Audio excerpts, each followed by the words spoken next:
Welcome, I'm Bill Wick. We're here working on a programming language called 10th. It's a subset of 4th, and we're working on developing an interpreter for it, well, we've got an interpreter running. We need something that compiles the source language into what the interpreter needs. We made some progress, but we're really just getting started. All right, so we looked at doing this. We got it so if it's empty, it does the right thing. If it's got one word, it does the right thing.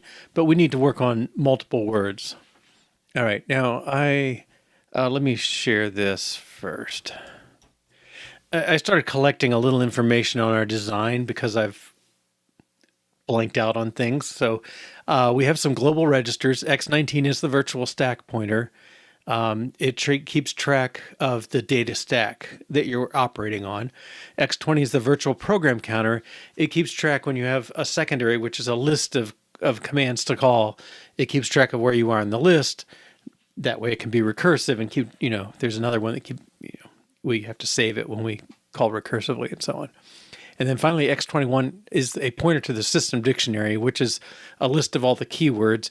And it's kind of the starting point for when you're compiling these things.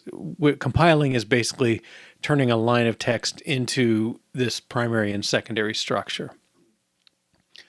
All right, the dictionary looks something like this. So for primaries, predefined like system words, they have a header, 3 bytes, linked to or 3 words, linked to previous, which points to the previous entry in the dictionary. So the dictionary is a singly linked list. The second is a pointer to the name of the routine, and then third is a pointer to the address of the code, which is assembly code compiled or assembled into our application that we have access to, and then you just continue on with a bunch of headers like that. Now for secondaries, they'll be in the same tree. So really, secondaries, the most recent secondary will point into the secondaries, then the first secondary will point back to the primaries, and so we'll be able to get to all names. The header is basically the same, a link to the previous dictionary entry, a pointer to the name of the routine, and then address of code. Well, the code is going to be start2d, which is 2d for secondary. That code knows how to walk through the rest of the block, which is a list of addresses. So addresses of other primaries or secondaries. And when I say addresses, we're pointing to that third cell, the address of the code or the address of the start2d. And then finally, every secondary ends with a link to end2d, which the end secondary routine is pointing to. And then we started out sketching yesterday a little bit of a compiler REPL, read eval print loop kind of thing. And these are just some components. I rearranged the picture a little bit from yesterday, but we'll take some sort of input string, we'll tokenize it, which for now is just replace the spaces with 0 bytes, and then append an extra 0 byte on the end, because we're going to use an empty string to mean no more input. There's so that's sort of the input side. Then the compiling side is really 3 things. It's the control stack, the primary dictionary, and the secondary dictionary. So primary dictionary and secondary dictionary, that's the same thing we just showed. So this is those 2 entries kind of linked together, all the keywords. And then the other thing we need is this control stack, which is for things like if. So if you have an if statement, it's some condition and then if, and then you've got some other code. And if the if is false, it jumps down to beneath that block of code. So we have to maintain a stack. It's kind of like a where are you going to patch things stack. So when we see the if, we save that address.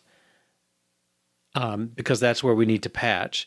And then when we get to the bottom and see an end, we'll go to that control stack, and the top entry on it will be the address of the if. And so we can change it from jump to -1, change it to jump to the actual address we want it to jump to. And this way we can build up if and repeat and while and maybe other things. All right, and then once it's compiled and we want to run it, then the other 2 stacks come into play. The data stack is we maintain things. This language is basically a stack-based language. So to add 3 and 4, you'd say 3, 4, add. And so it's kind of a postfix type thing. That there are a lot of operators for that. And then there's the system stack. That's just the normal system stack. When one routine calls another, the system stack gets involved. And so if you call start 2D, you're going to push some stuff on the stack and then call start 2D. And then if it calls some primary, it's going to push stuff on the stack and call the primary, and so on. All right. Well, hopefully a little orientation there will help, and I'll use the reminder as we go if we need it. Okay. So multi-word direct execution. This is the, not interpreter. Where's REPL? Well, here's REPL tests. All right. So the first 2 tests pass. I guess we could run things and make sure everything's where we expect. Probably make clean. Should be one failing test. It's not failing the way I expected it to, but it's failing. Okay, so this died. Well, we got empty string just stops. Oh, eval 42 leaves 42 on the stack. Empty string just stops. And then we died somewhere after that, which I think we'll find is really on input 3 words. This thing. And here's our run. I'm going to move this one up. Just, I think empty string is a simpler case than 1 word and then 3 words. All right. And I'm going to comment this out for a moment. Let's make sure that the second test there ran cleanly. No, we expect, whoops.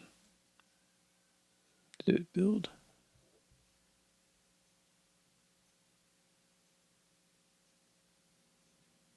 Okay, yeah, it rebuilt. Okay, good. Yeah, so it has 2 assertions. They both pass. All right. Now, I don't know if, hi, Medtruck 666. Let's see. So this test, we got to look at our structure and see what we think. I want to make sure the test is right and then look at the REPL code. Let's see. So we create a dictionary, we add push 42, and we add the add. And then we create the X19 was the stack pointer, so that's just our data stack. And we have X0 is going to be loaded up with what's the string you want to evaluate. And it'll be the input 3 words. I think just to be extra clear, let's just make sure it's clear there's an empty string after the last string. I don't think that's our issue, but I want to make sure it's obvious. This fill, I'm not sure I'm not sure what that'll do for us. I think it defaults to 10 bytes in this case, which isn't a lot, but it's enough. Okay, and then at the end, so we call eval, and then at the end, we're going to look at the test. We're going to load the contents of the test stack in. It should be 84. And there should only be one thing on the test stack. Okay, so that one we're taking the data stack pointer and then eval test stack and adding 8. And that should say that it's 1 bigger. Okay, 1 bigger than eval test stack. All right, so I think that test is okay. And let's open REPL.s. Oh, we don't have REPL.s. We're doing it right in here. We'll refactor it at some point. Okay, so that says, so remember X0 is our input. It's a bunch of words. Well, they're not separated by a space. They're separated by /0 bytes. Okay. So if you put dupe 1 sub, which is like take the top -1 and push it, it's going to turn into, instead of dupe space 1 space sub /0, it's going to turn into dupe/0 sub/0, dupe/0 1/0 sub/0/0. All right. We store off the variables we use. X10, we should define that. X10 points to original input. All right. Okay, so, well, there's no loop here, so we know it's not going to work. All right, so line 60, we save X10 so we can get back to our original string. We load a byte. The load RB W0 X contents of X0 loads the first byte in our string. If it's 0, then it's an empty string, and we just want to kick out and jump to the end and exit. If it's not 0, then we're moving we're giving X0 pointer to the string and calling dictionary search. So we're basically looking for that word, and then we're assuming we get it. LDR X0 there says load that pointer. Okay, so it's loading this pointer, the address of the code we want to call, and then it's calling it. All right. And since this falls through for one case, all right, this seems like the top of the loop. X0, X10. Okay, so the reason we have to muck around with X10 is every procedure call is allowed to destroy X0 or W0. So if we want that value, we have to keep it there. But I think we have to adjust it. So I don't think it's going to be the original input. I think it's going to be to the next string to evaluate. All right, so here X10 gets X0. Yeah, I kind of think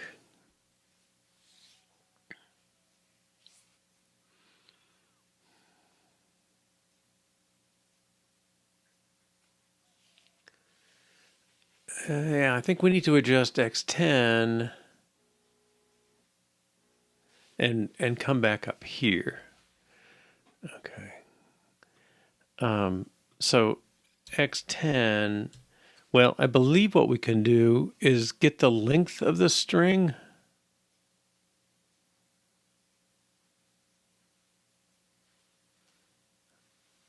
That might make things easier up top too. Okay. Let's see what that involves. That's a C-like function, string length. Right. So he's doing this. He's doing the compare and all that. I think that is kind of what we want to look at. All right. So let's change our strategy a little bit. Let's get the length of the string. So X0 points to the string. We'll call string length. And now X0 is the length of the string. All right. So I think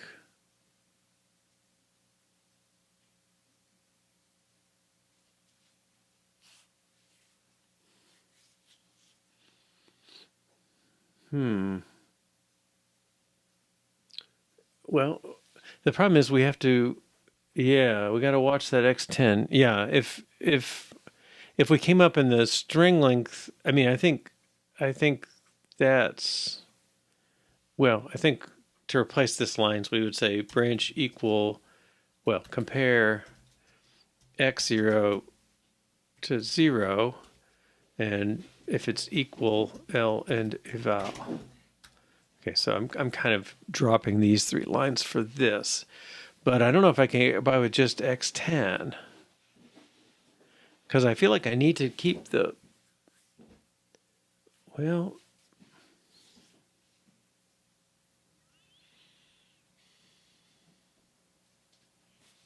maybe this does have to follow. I don't know. There's a little redundant work there that I feel bad about, because counting a string and looking at the first character is also I don't know. Well, let's get it going and then we'll optimize. All right. So to get the string length, I'm going to say we move x10, x0. Okay. So we haven't changed x10. X10 equals x0. And now we're going to get the original string length. And if it's 0, well, that's not the issue for us. The real issue is we want to update x10, add x10 is x10 plus the string length, which is now an x0. And these compares, that's not part of it. Okay. And at this point, we're pointing to a new string. Now, if that new string is empty, we want to exit. All right, so let's branch to eval loop.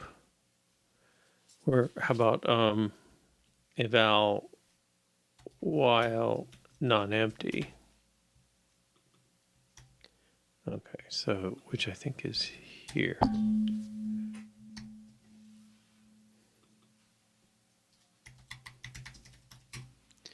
Okay. Maybe Word. I don't know. Word's a little overloaded for us, but okay. So we do our prologue. 60. We're going to save x10 as the current string. We're going to make sure test whether that string is empty. If it is, we're done, because an empty string means there's no more words. All right, and then we will, assuming it's not empty, we're going to copy x10. So we're going to point to the current word, call the dictionary search, load whatever function that names, and branch to it. Call it as a subroutine. When we get back, we're going to load x0 back into x10. Am I doing that backwards? I think I am. We want x0 to become x10 again. And we're going to check the length. We'll add x10. We're going to add that length in. So we move x10 forward. And then we'll branch to the top of the loop and check whether the next string is 0. Okay. Let's make sure if it passes. No. Okay. Segmentation fault. Sometimes when I have those, it's more like I forgot to align the text segment or something. I mean, this align to should do, that would have blown up for any of the others. All right. And these are still aligned. That's data. Let's just make sure this is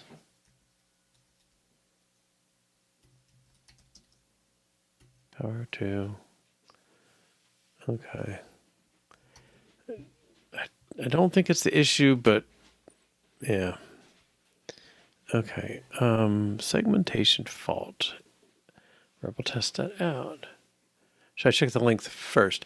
I don't think that's sort of, maybe it's an open question.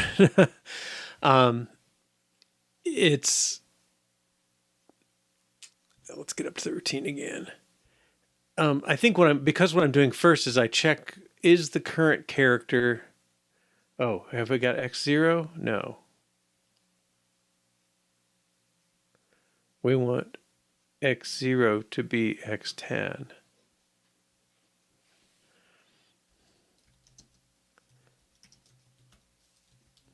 Okay, so on the entry to the loop, we want x0 pointing to the current word. Okay, so first time through, if the string is empty when I start, that means there was no command on the line. We should exit the whole evaluation loop. If it's not empty, we're going to go ahead and look it up, execute it, and then we're going to come back and do the string length and adjust x10, and then reset x0. So the top of the loop here, x0 points to the current word. x10 should point to well, x10 points to the current word too, but x0 gets chewed up during the process. Now, I mean, the fact that I'm doing this 3 times, right? That's not necessarily, well, it's not necessarily wrong, but it feels like I'm not doing right. Now, I think you could probably flip it around. X0, X10. I mean, yeah, I think you could probably do one of these loop and a half things and maybe skip that.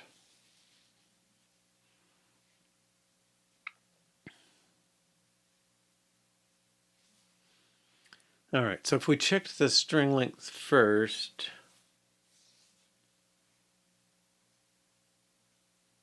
well, okay, yeah, so somehow, I guess the reason I'm moving it to the end is because if we check it first, we need it at the end to adjust X10. So that means I'd have to save it in another register if I don't check it down here. Yeah, so I need to update both these.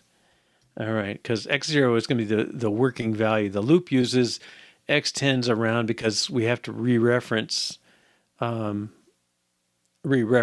value. Now, I could probably move this instruction up if I wanted to, but it's going to sound a little silly there.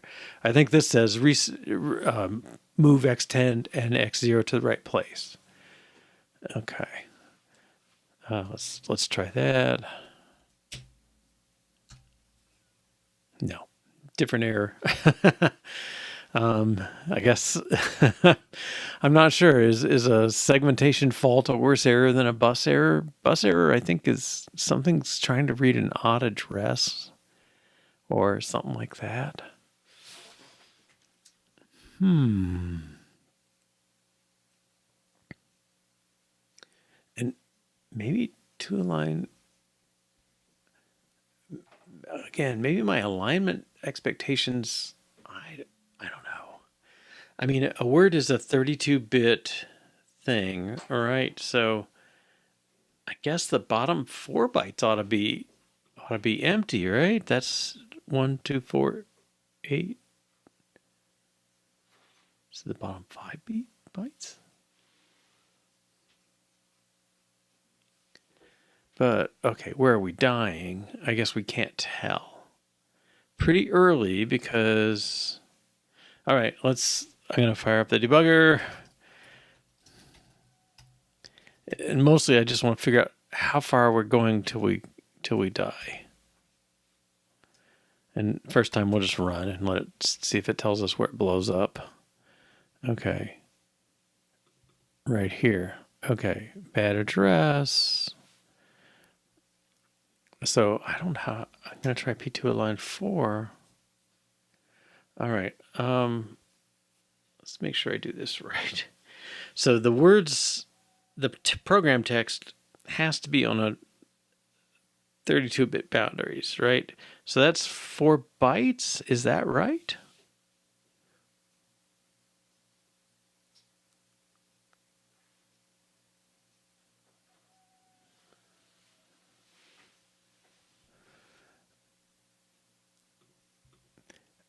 You know what I'm going to do? I'm going to find that. Well, we had a link somewhere. The guy that did all those Apple examples of things, that's probably the first day or so.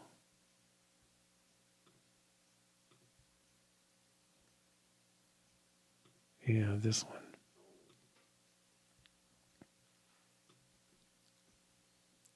All right, I just want to find what he uses to do these. He just does align 2.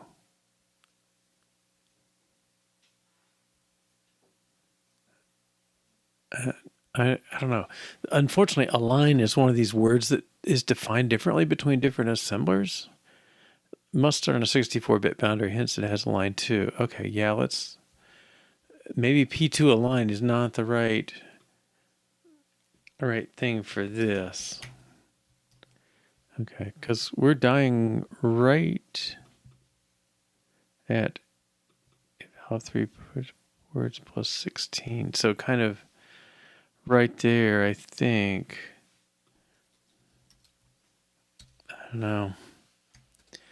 I think I should have a better picture by now of this, but I think I don't know what the two is. It could be two half words or two quarter words or something. All right. So did I save? I don't remember.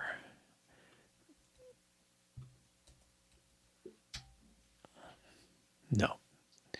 Okay. So do the LDB again. Run. Bad access code to address 40A0, which is eval 3 words on stack. 4.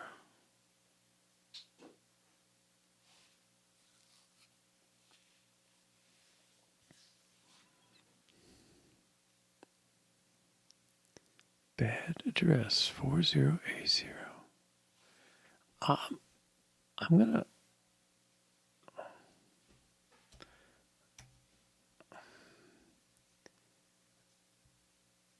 Oh, I didn't say text here.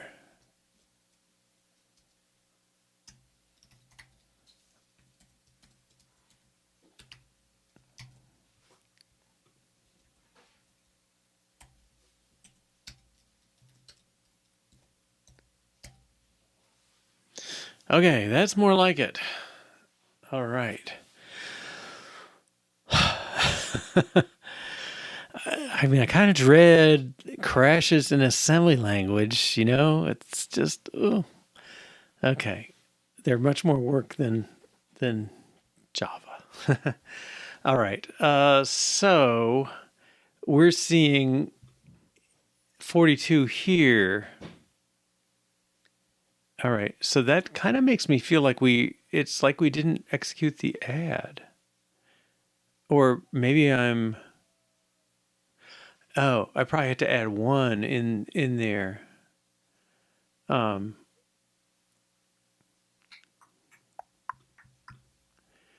Okay, so if I have a 3-letter word, ADD 0 byte, I'm starting here and I add 3. I'm on the D, 1, 2, 3. I'm on the 0 byte. I got to add one more.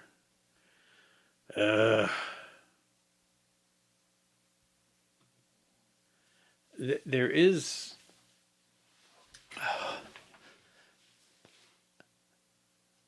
I feel like there's a fancy increment or something like that that'll do this. Oh boy, I hate going in here. Let's say arithmetic, and maybe that'll narrow it down.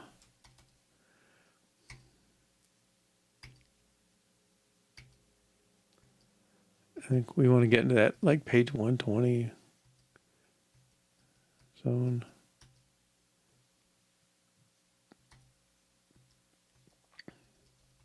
Section C, anyway. Okay, here we go. So add XP base plus offset. So if I add register is base.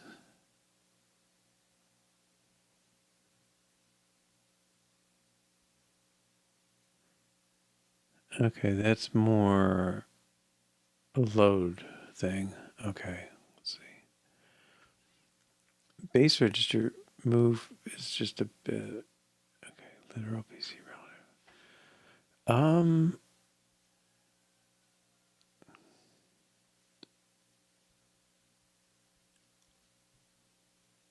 What's funny to me is, oh, computer addressing modes. Okay, we want more generic arithmetic.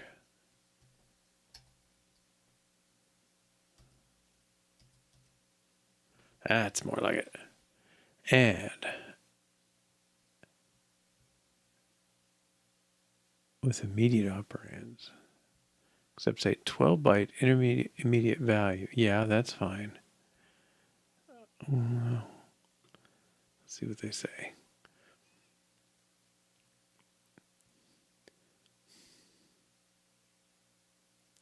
Move is really an add. Trivia. Okay, X address equals address plus immediate. Oh, address equals. Sorry. register equals register plus immediate optionally shifted.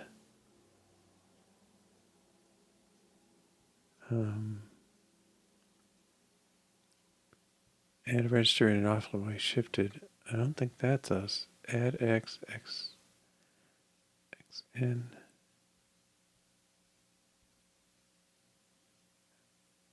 And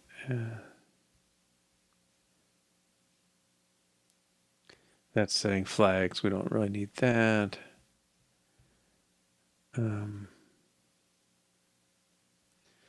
Okay, what's the alternative? Increment?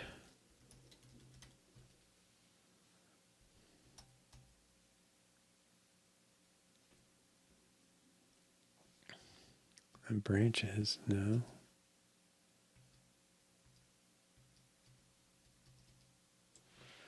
Okay, I don't see an easy way. Well, let's get it right and then we'll do that. Sorry, I lost my chat window there. Okay, sorry. Yes, that's it. I have to add one. Should make it exit after the first instruction. Yeah, okay. Okay. I get there. Okay, yes, you're right. Add one. All right, now this is good. Okay, so let's clean check it in while we can, since it's all green. Eval can work with a list of maybe it's a sequence of strings representing a line of input. Okay, and just type make so I don't go back too many. All right, so can we make this better? I guess output is just side effects from evaluation. I think that's fair. Okay. So let's look at flipping. Let's look at flipping that length and see if that makes things better. I don't know if there's a way to get this in one. I could have sworn there was an increment. Maybe I'm not looking far enough. Yeah, we had that conditional selection increment. Returns the value of the first register if the condition is true, otherwise the value of the second one.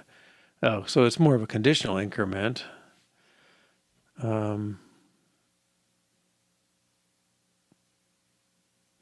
Oh, second one incremented by 1. Okay, and I bet there's a shift with that too. No? Okay. Look again.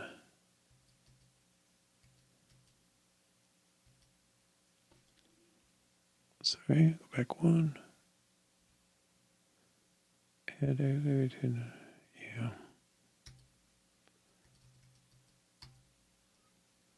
We're in D. Okay, we're past all the descriptions. Okay. So, yeah, I would love to find a way to simplify this.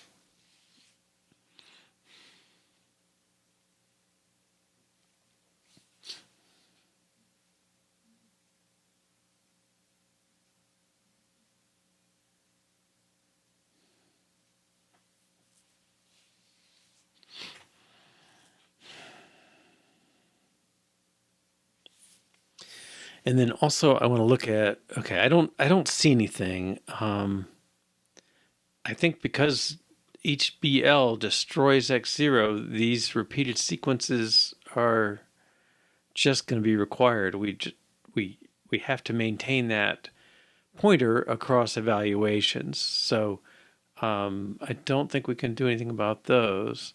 There's still a case we haven't worried about. It's what if the dictionary doesn't find it? Okay. String line could return.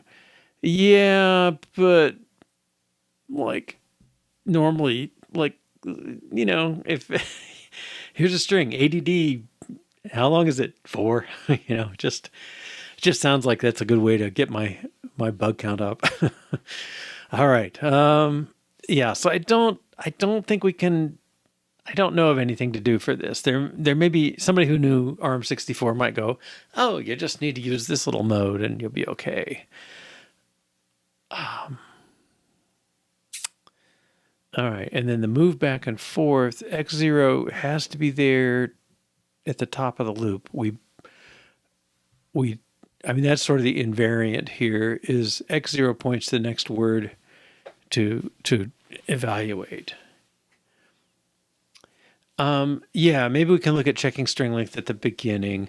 I think the thing is, though, I can't update because I need to get that. Let's see. Well, let's try it. We can always revert it if it's ugly. All right, so I'm going to copy this up here.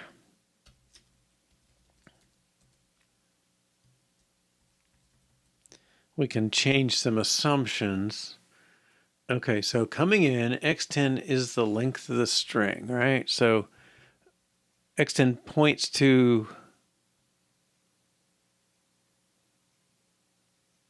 let's assume x10 points to the next word to evaluate. Okay, to do the evaluation, we're going to have to move x0, move it into x0 so we can, no, this is not right. We have to do a compare.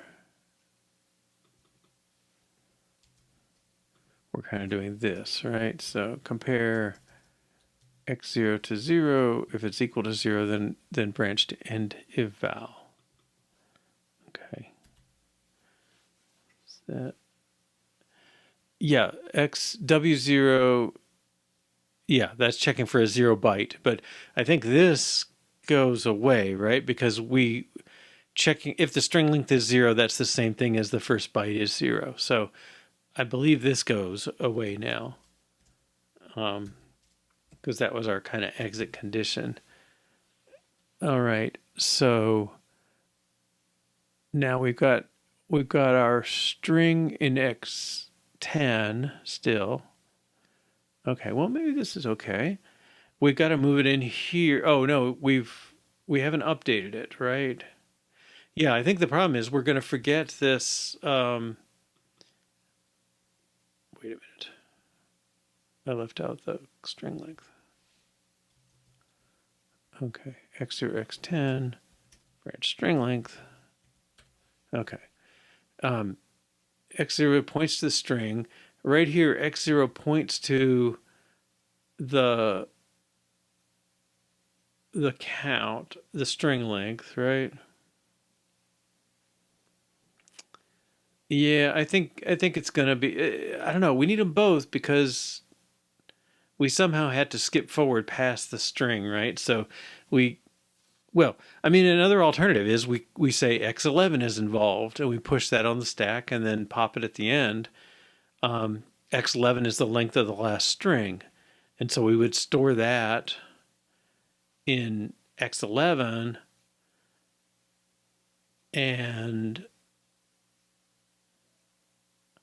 the I don't know, does a move affect the compare flags?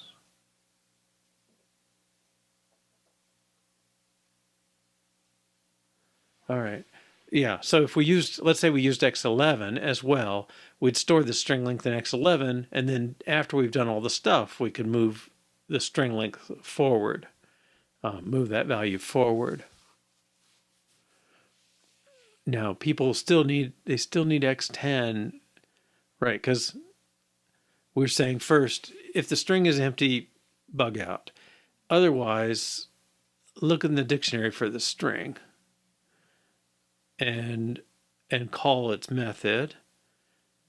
And then this stuff is all our calculations. How are we going to move forward? Well, okay, should I carry it through with this?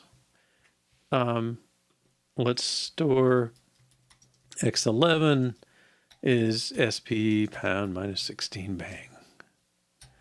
All right. And then at the end, we'll have to load it. LDR x11 sp pound 16. Okay. And then we'll move x11 equals x0.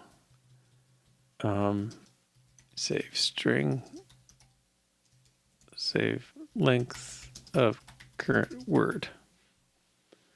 Okay. And then we get rid of this.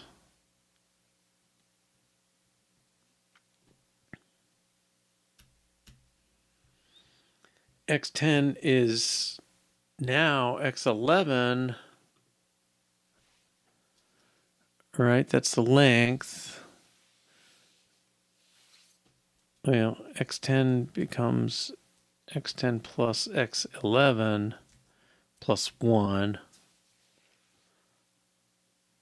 Move X0 gets X10, so we're ready at the top. Okay. I think that's the equivalent. I'm not sure this is better. No. Oh, keep typing XP. What does that mean? All right. I'm sure I've typed XP a lot more than SP in my life at this point.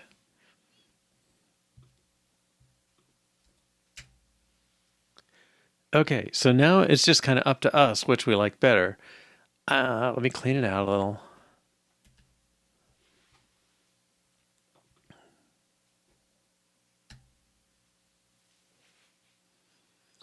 All right. It costs us, well, I don't know. Maybe it's a toss up. Before we had to do the word load, and we'd already done it in the string length.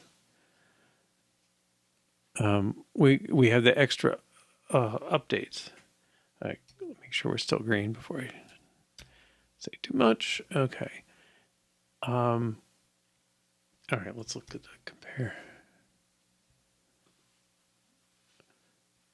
Okay, is there a side by side?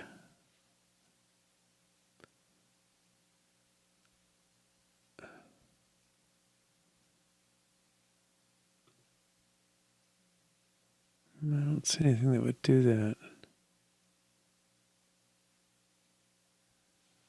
Okay.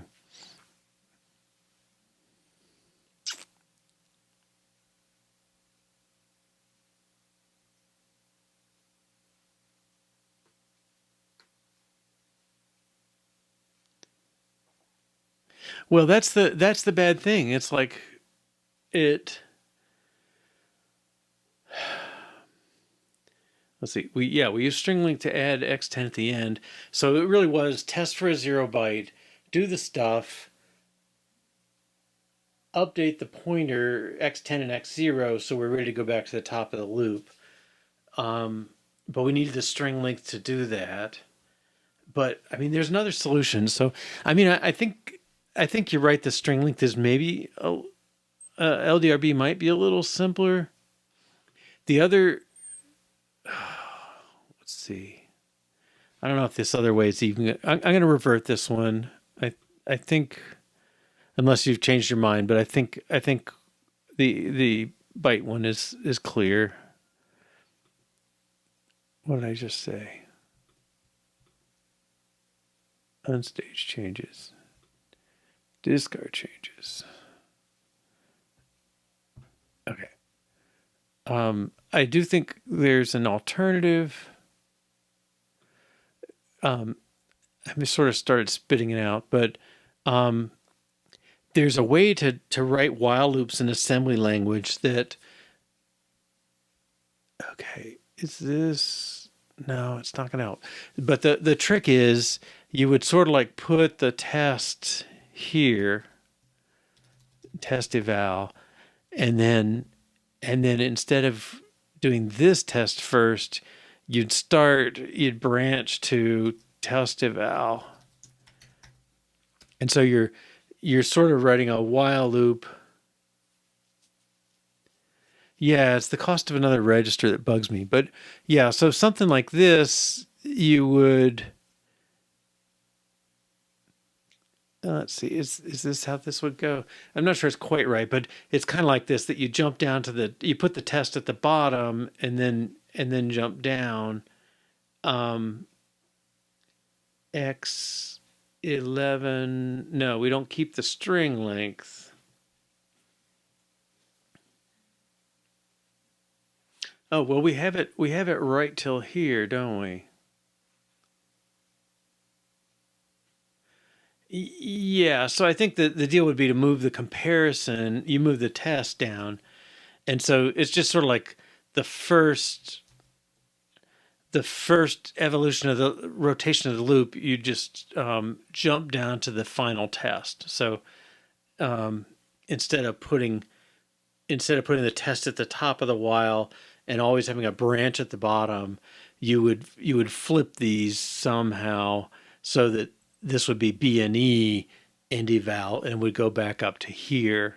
So you'd eliminate one unconditional jump or something. It's not a horrible thing, but I don't think it's necessarily helping us any because we have to shuffle things around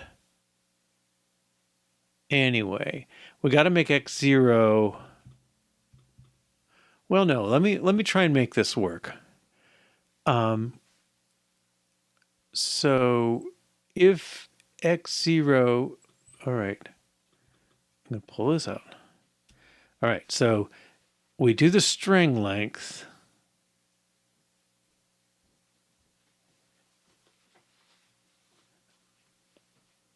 I need to update x10. Yeah, we got to update x10. But if the string length is 0,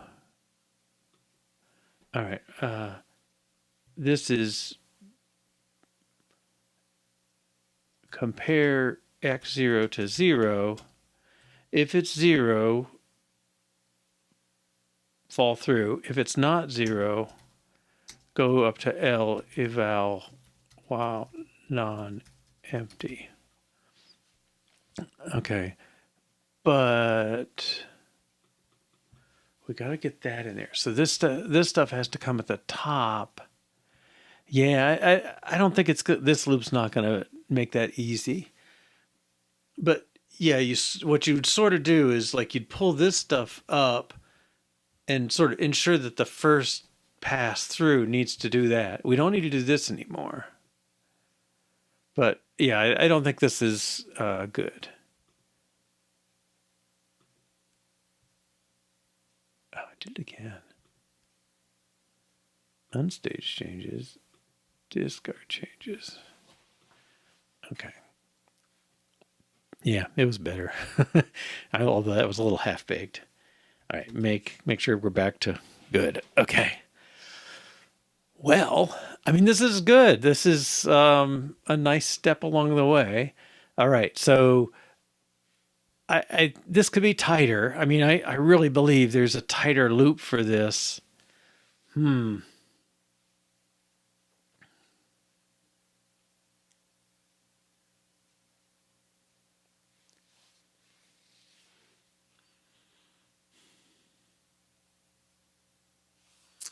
I don't know. Maybe I'm back to X. I'm wishing for that X11. If I stored the length, then I wouldn't need to do this load RB. I mean, the string length would do it.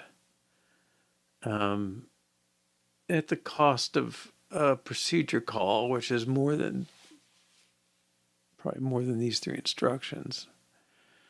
Um, move X or X10. I'd love to get rid of some of those.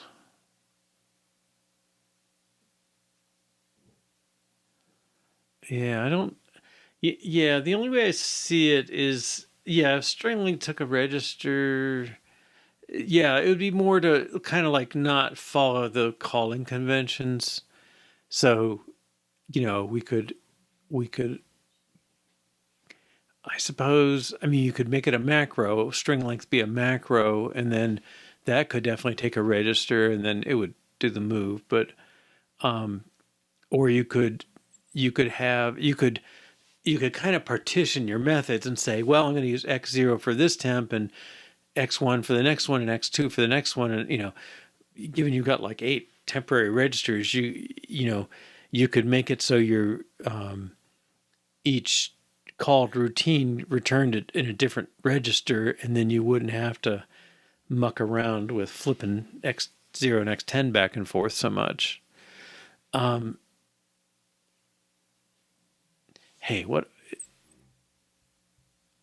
I got it. Instead of move X0, X10, Oh no, we got to increment x10.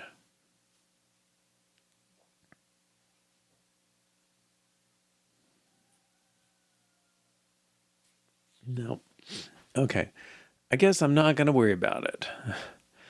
I mean, that's not horrible. That's a pretty complete bit for the interpreter, really.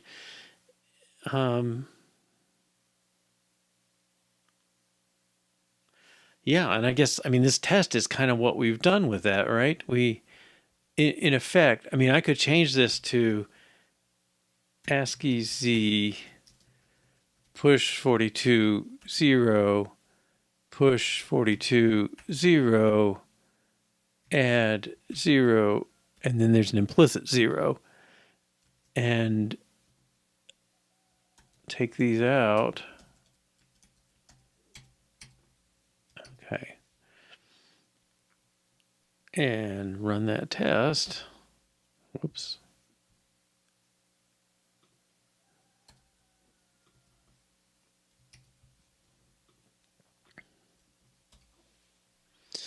Yeah. So, I mean, I can definitely see if I had this coming in with space. I think the next thing to do, or a next thing we could do, is take a string that comes in with spaces and turn those spaces into slash zeros. Just straightforward substitution. That says you can't put two spaces in, which probably is okay. And maybe, well, we could maybe do some tricks. I don't know. But for now, I'm going to say you get one space between words. That's just the way this language is. You can put them on separate lines, whatever, and save that multi-space thing. But I'm going to put this back. But I'm just saying that string, the distance from the input string to what I just typed is pretty short. All right, let's see our to-do. So evaluation for multi-word indirect execution. Okay, this is 10:24:17. Eval. Okay. REPL. Eval for multi-word direct execution. All right. So compile. All right. So I think we got to say what's really going on here. So one thing is read a string and replace spaces with /0 and append a /0. Pretty straightforward, I think. The next is, well, let's see. Oh, hey, Ricardo Game Dev, nice to see you. Yeah, doing well. We're fooling with assembly language this time, so it's a little more fraught. Bad days, we're spending an hour debugging stuff in assembly. Good days, we just type a test and type a thing and it works. Today's kind of in the middle. Okay, so this is sort of the input side. It's sort of the R of the REPL. We'd have to figure out where that string's coming from. So there's another piece there is read a string from the command line, I guess, or from the terminal. Maybe is a better way to say it. From the terminal, and then a future one, read a string from a file. All right. I think if we were to put this together, the first two, we'd have a terminal window, and you could type in our commands and push things on the stack and add them and subtract them and multiply them. Do little expressions to your heart's content. It probably, you couldn't yet write if for a while. You couldn't do certain things, but you would have a small interpreter at that point and end to end. String from a file sort of moves it towards a real implementation where you could actually do stuff with it. Okay. Then the second thing is dealing with secondaries. We have not yet set up a full system dictionary. I guess that's a thing to do. Set up a real system dictionary. Okay, because we'll need that. And then we need to do develop a way to write secondaries. All right, so we have some macros that can write headers, but we don't have anything that knows how to add the addresses of other words in there. So that's really the compiler bit. But we could work on the supporting stuff for the dictionary. Write secondaries to dictionary, I guess. All right, that would be a thing. And then I think if you could do that, then you would need basically develop colon and semicolon. So colon followed by word to define, followed by body, followed by semicolon. That's kind of our function definition process. And so colon needs to read the following word and put that in the secondary, and then take the following words after that and append them to the secondary, and then at the semicolon, it's done. Okay. All right. And so part of this is we need to develop a way to recognize, I guess it's compile mode is a way to say it. So when you hit the colon, we really want to say, hey, colon is a special word. It does stuff. And the first thing it does is pull this word out. And then after that, you're in sort of compile mode. Any word that gets in there, if it's an, I guess this is recognize immediate words. Whoops.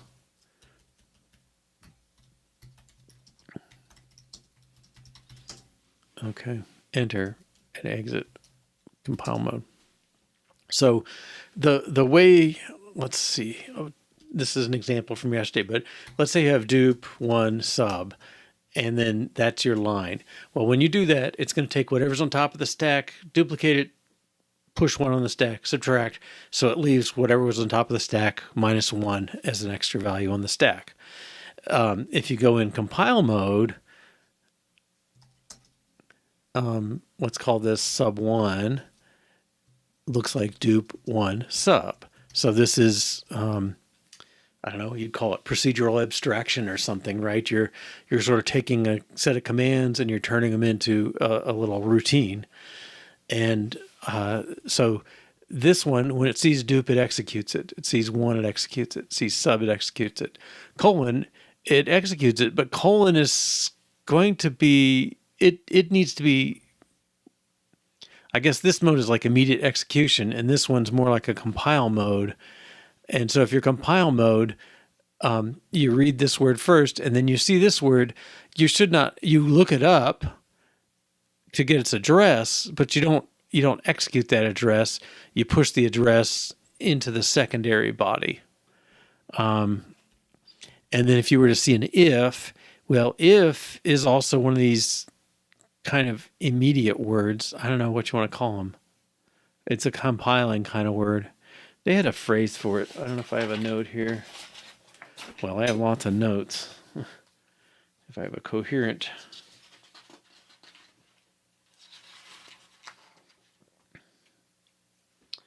Yeah, I don't know. I think it's.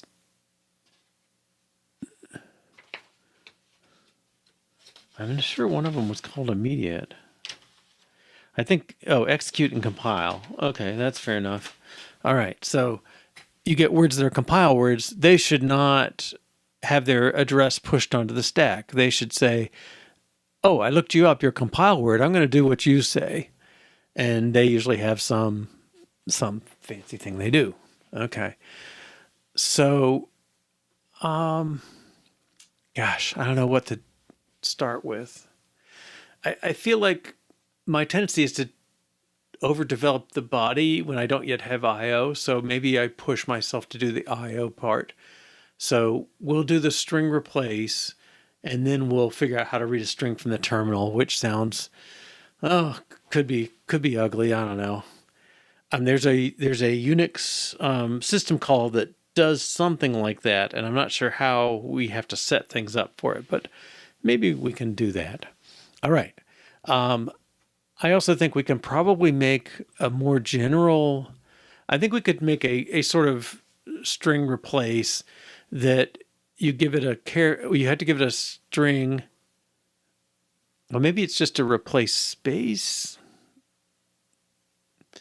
Maybe it's the routine is just to replace spaces, and we'll just hard code the conversion numbers. Find a space, convert it to \0. And stop when you hit a 0. So that'll be a little tricky, but all right. So before we do that, though, we should finish. We need to refactor. This should be in its own file. Let's see. I've done that wrong so many times. Okay, this is core interpreter. I think I'm going to call this block REPL. New group without folder is REPL. Move that down here. I'm not quite sure how far to put it. Okay. And then let's add a file.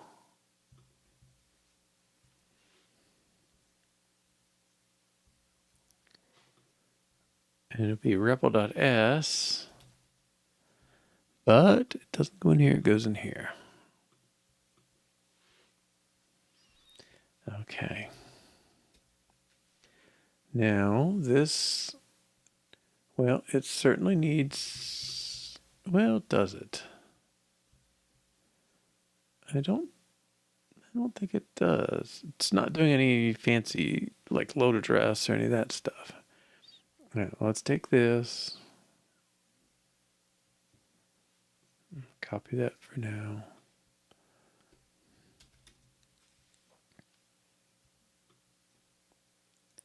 Indent these. All right. And probably better comment it too. And then, I don't know, I've been doing an extra level of indentation on loops. Okay. All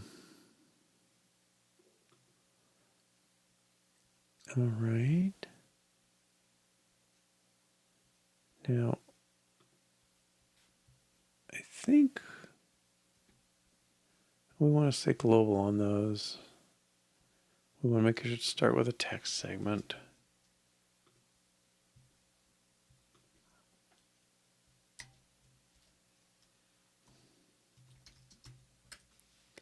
Okay.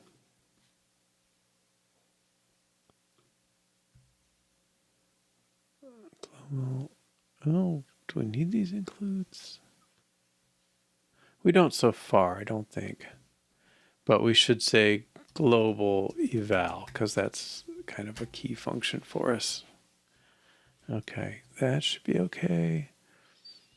Make file needs to change, so repl.test.o. Well, let's do repl.o depends on repl.s. And right now it doesn't depend on those macros. Okay. This REPL test must,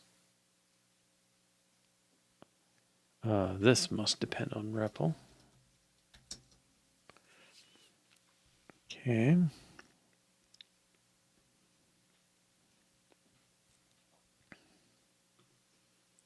And then, I don't need that. I guess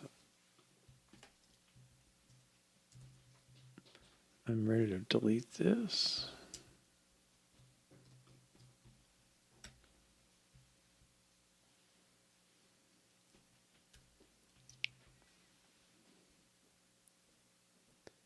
Okay.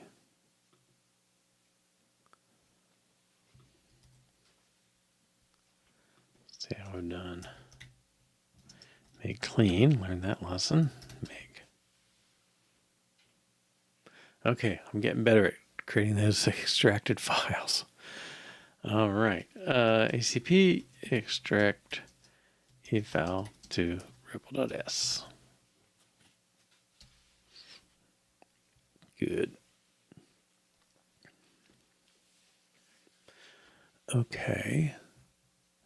So by this, I think our next goal is that read string replace, well, it's not read, it's replace spaces with 0 and append to 0. Okay, so given an address, make these changes. All right. And this is still a REPL test, I guess.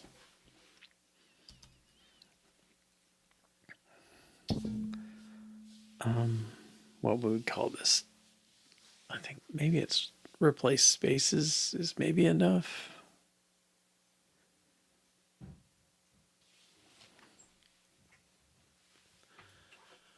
Right.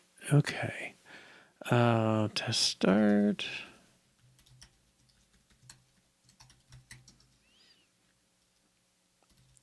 Replace spaces in empty string.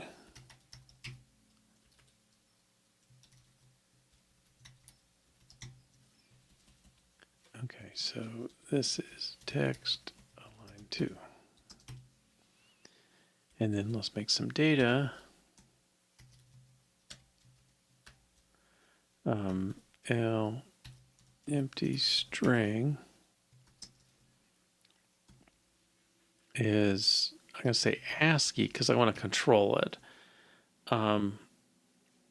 We want an empty string, and then I want to put an X there. Okay.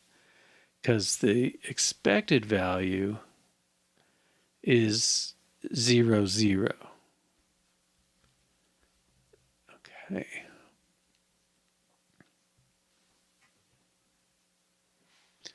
I don't need to set up a dictionary. Okay. I think it's our caller is responsible to make sure there's a buffer big enough to do it. So I'm gonna make that assumption. It might be, we should put that in the notes of the routine we developed though. So I'm going to say somebody types in a line, it's in this big buffer we have. We're going to make the buffer bigger than the line size we're going to accommodate. We can, when we do the read, we're going to get an account on this buffer. But I think usually it will come in as, I don't know if we get a byte and then a failure if it's, like a -1 or something, if it's an invalid or end of stream. We'll have to see that. But we will manage a buffer. So I'm going to make it a rule that, well, if nothing else, no. Yeah, if nothing else, we could leave. No, we'll have to check the sizes. Yeah, I was going to say put a sentinel outside the buffer, just out past it, but yeah, I don't think that'll matter. Okay, so I want to say, so we have x0 is this string. Well, load address, x0 is L empty string. We want to assert BL2 I don't know, tokenize, scan, tokenize. I can think of it as being tokenized. So it'll be read, tokenize, eval, and loop. All right. So you call this, and then what I expect is, let's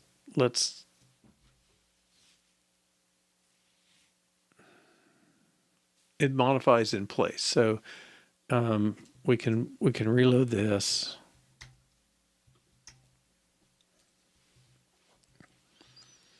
And then LDRB W0 is contents of X0.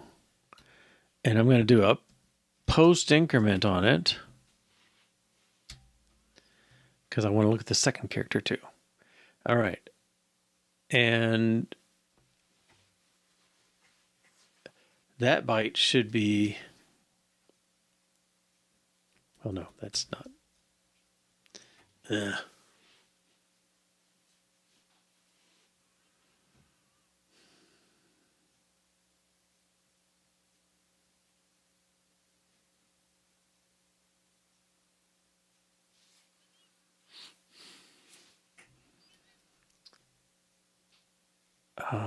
Move 0 to X1 gets 0. All right, so if I load that byte and assert equal, that byte should be 0. But let's take this add out. All right, so that's that first one. And then I want to make sure the second byte is 0 as well. X empty string, load XR, this should be pre-incremented. XR plus 1, X0 plus 1. All right. That should also be, 1, 0. Okay, I think we're good.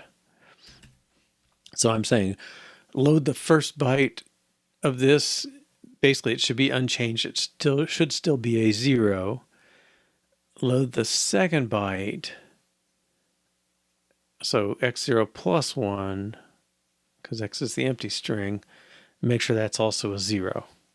And this should fail. Well, I think I'll put that over here.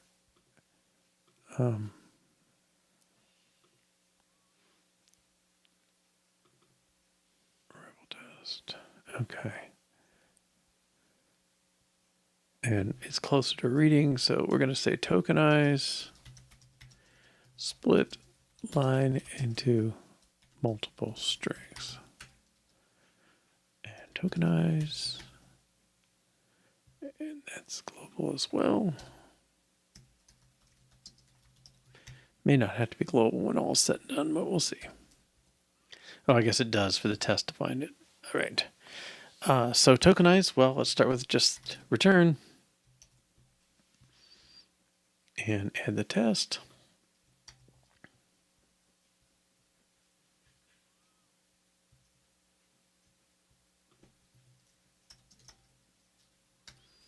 I guess if I'm moving things to the top, I should probably do that too.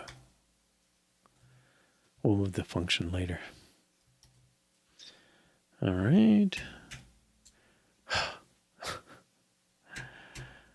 How many times have I done that? Okay. L empty string. Oh, okay.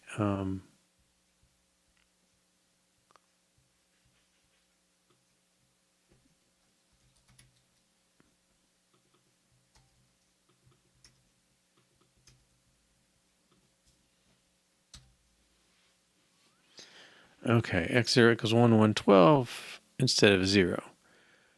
That sounds a little high, doesn't it?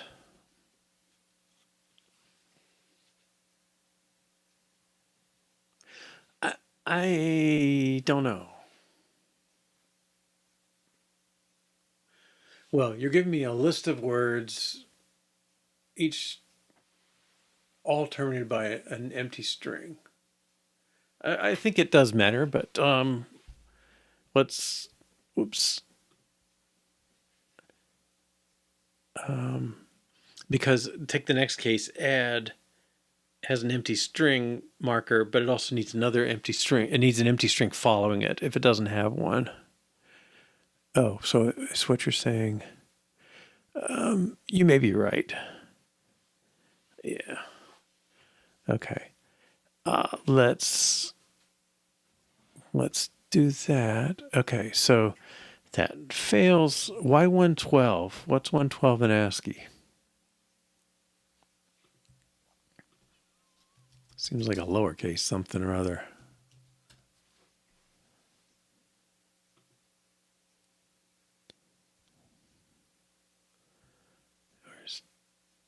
Octohexan. How about decimal, guys? Show some. Oh, there it is. Okay. 112. A P. Now,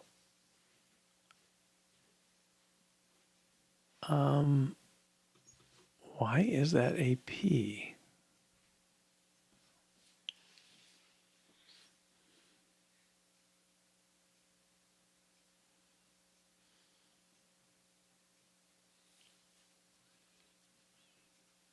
Shouldn't that be capital X? Which is 88? Let me make this something I can manipulate. I know A is 65. X equals 112. I'm not loading the right thing or something. Yeah, it's 112.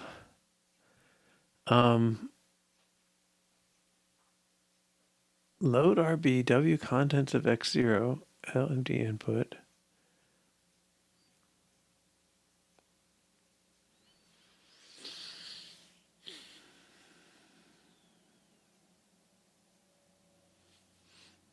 Is it a...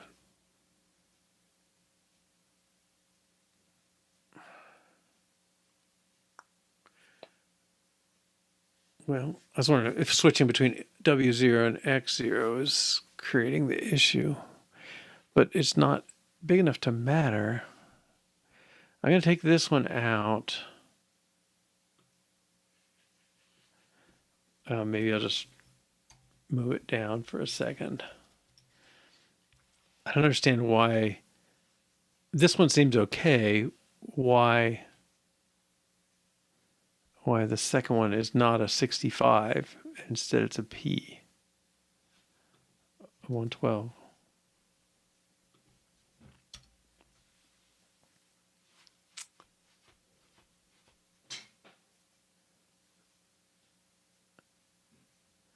I don't think it should.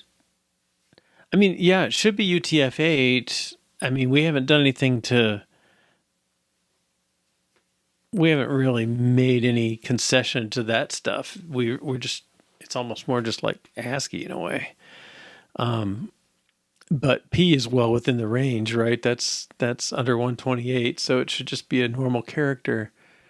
It's possible there's other junk back here, but am I? Oh, maybe I'm not. X0 plus 1. Isn't that what that does? All right. Maybe I need to pull my addressing modes up to the front too. But I'm doing immediate offset, so at Rn plus value should be at X0 plus X0 plus 1 at that.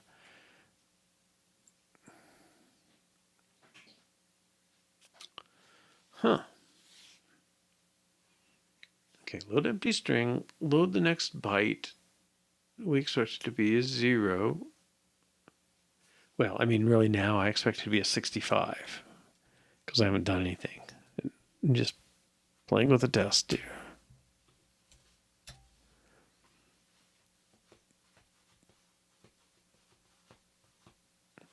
All right.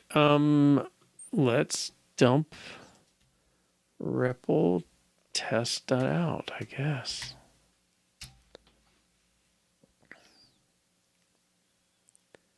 We want the data area.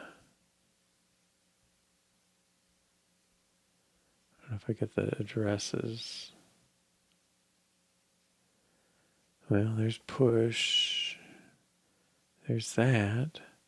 There's my A. 4-1 is 64 plus 1 is 65, which is A. Okay, so 4A0. 40A0.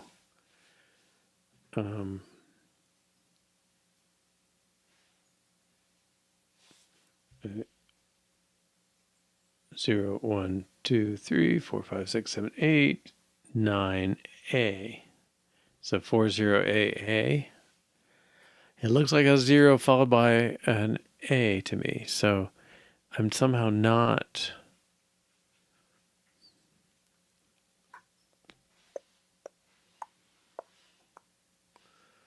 X0 is the address. Load 1 byte past it. Why is it getting a P? Go look at that stuff again. Where's a P? Well, there's push.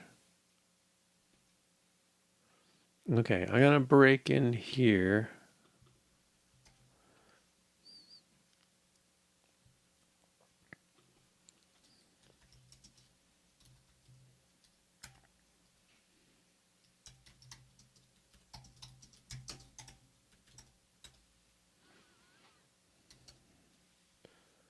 Run.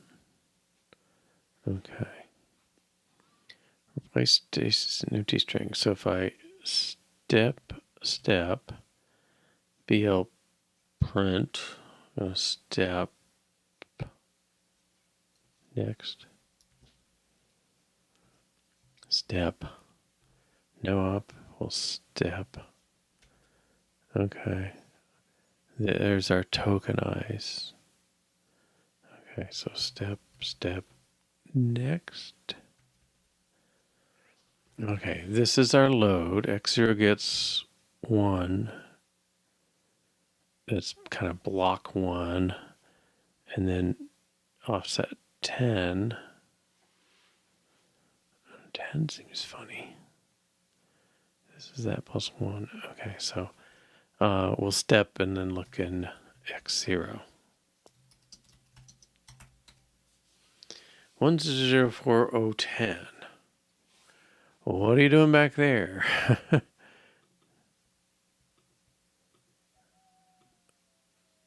Like, really? Have I named the string wrong? I have. Let's use this consistently. L empty input. Okay.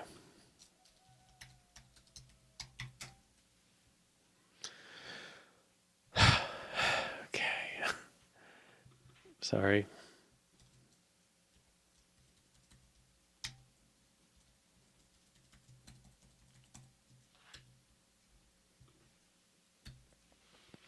And this assertion should be 0.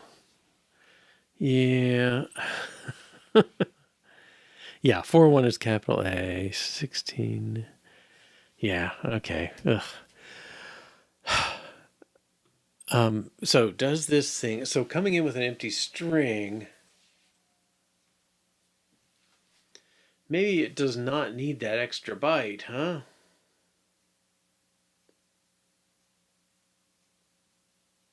If we go to evaluate and we're looking at an empty string, we're going to stop. Okay, so maybe this second assertion is not even needed.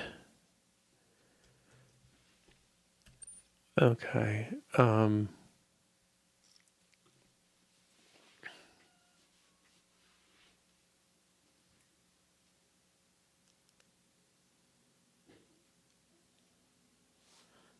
I guess that's kind of a given, right? So should pass. Okay. Replace space as an empty string. Let's be clear, does nothing with empty string. Okay. Well, I guess that's more of a guardrail test then. Because if I could compare it to 0 and do string length and do this and that, but all that's kind of speculating what the next test needs. Which maybe this is more relevant to that. I keep that around. Okay, relay spaces.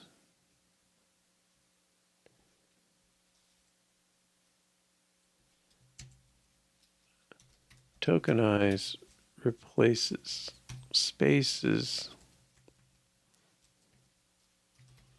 and appends 0. Okay, this one really is more like Tokenize. I guess I changed the name on myself without really thinking. Does nothing with an empty string. Okay. Tokenize replaces spaces and appends 0.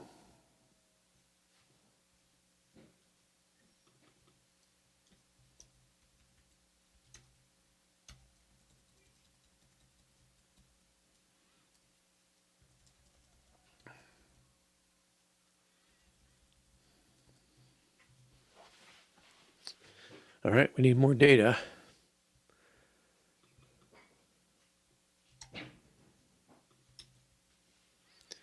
Okay, so let's say non-empty input A, B, C. Maybe just, no, that's probably good. That. No, I think we do want that. Okay. So ABC in the buffer terminated, followed by whatever junk is there. If you load this value,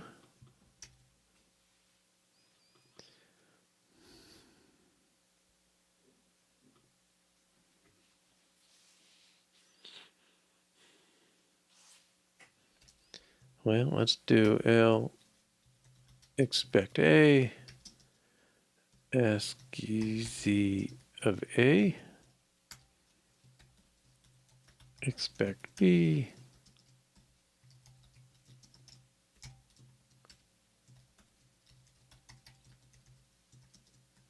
just trying to make my life somewhat easier.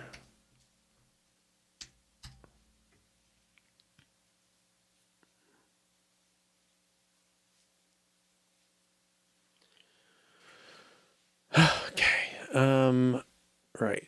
So this is looking at non-empty input. We call tokenize, and then I'm going to load x0 non-empty input. I don't have to do this stuff.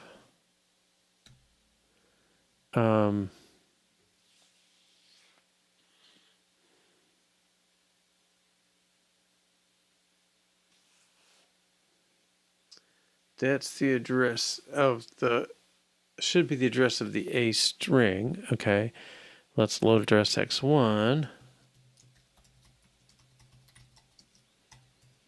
X1 is I'll expect A.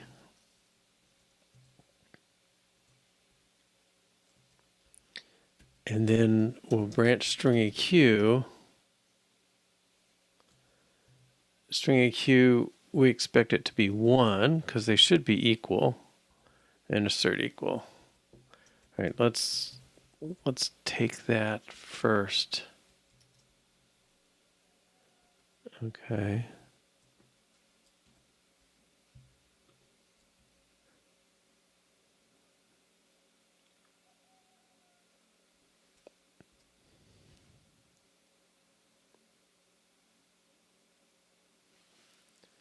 Yeah, okay, change the name, fair enough.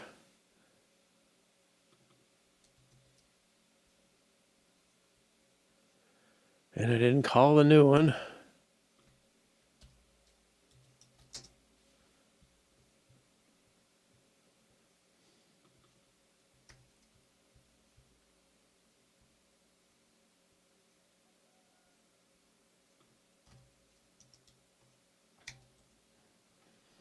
Okay.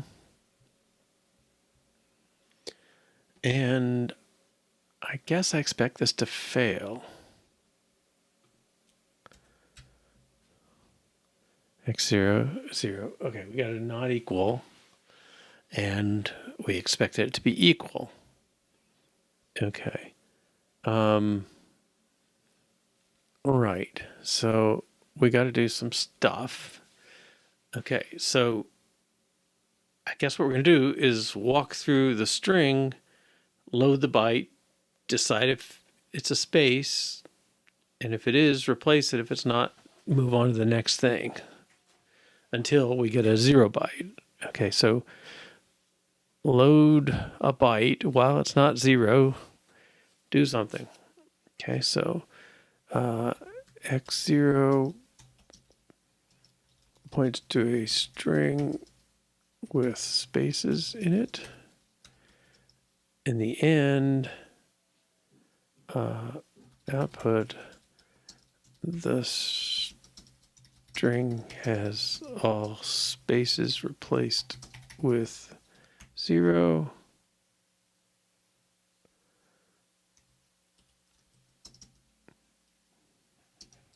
And an extra 0 if the string wasn't empty.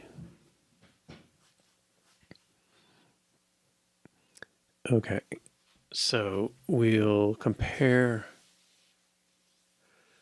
x0's the address already, so we'll well, there's going to be a loop somewhere, but we'll compare load byte. Let's load x1 with x0 plus 1 post increment is 1. Okay. Compare byte x1 to 0.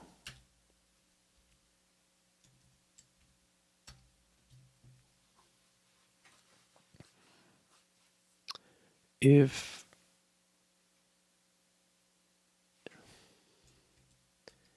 let's call this L exit tokenize. Actually, I probably swap that order.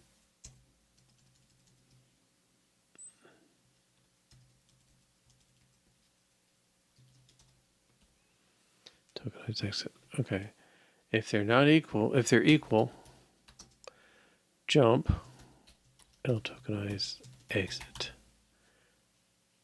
Okay, so if the string is equal, just exit. That's fine. All right, otherwise, compare the byte. Well, I guess I can't increment this yet. Compare the byte x1 to 32, which is a space.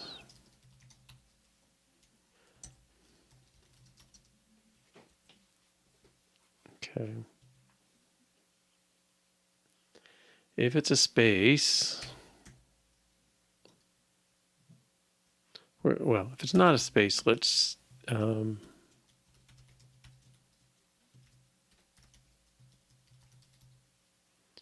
let's branch here to L tokenize, not space. Okay. If it is a space, we're gonna store byte x1.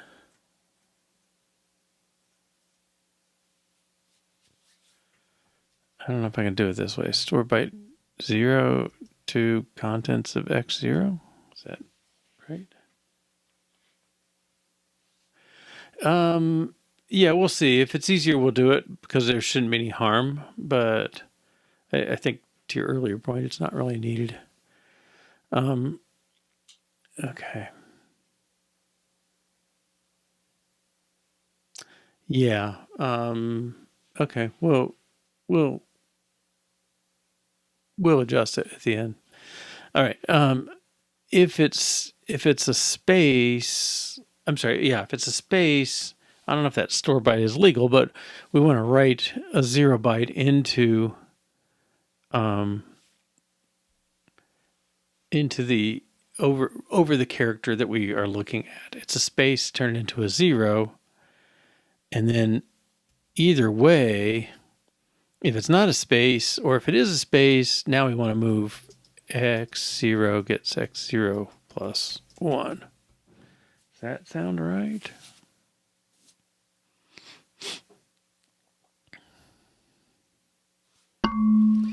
Okay, and then now x0 is the top of our loop. L tokenize loop.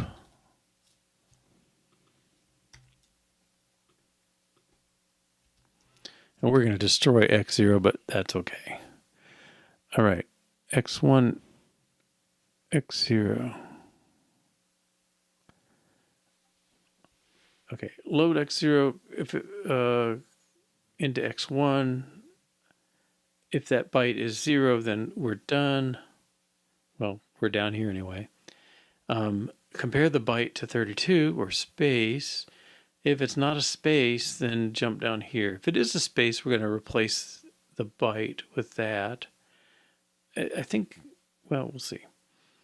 Then tokenize, if it's not, if it wasn't a space,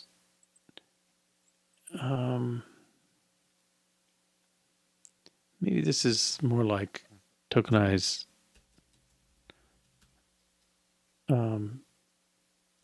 move to next. Okay. If it's regardless, we're going to increment our loop, and then that'll be the next character and start over. I think that's okay. And then I think that'll get us through the first assertion, actually probably through the first few we're going to make. Except I'm not sure if it'll like this line 23. But we can do X, SC, compare byte, load byte, compare.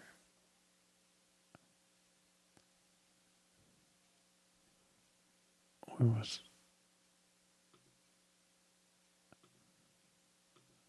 it? Oh, where was that page? Is it under here? Yeah. I think what we're seeing in this, like, there's chapter 5 or something. This one.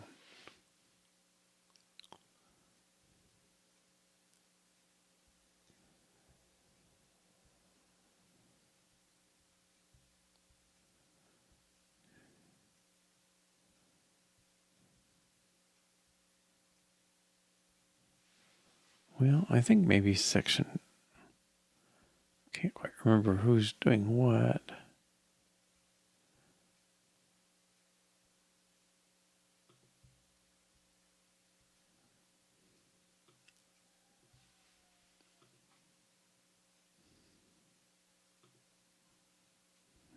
Okay. He does the add piece. He does a load RB. Oh, he just does a compare with W, right? And then somewhere he writes, isn't it store? Yeah, store byte W5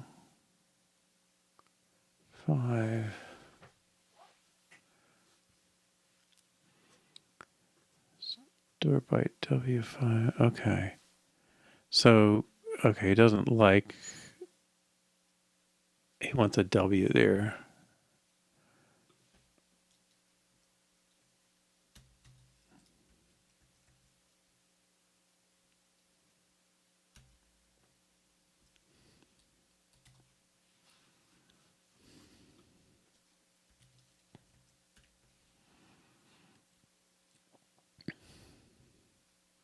It's going to play about line 21. Yeah, so we can use WSC, is that the name of it? WSC?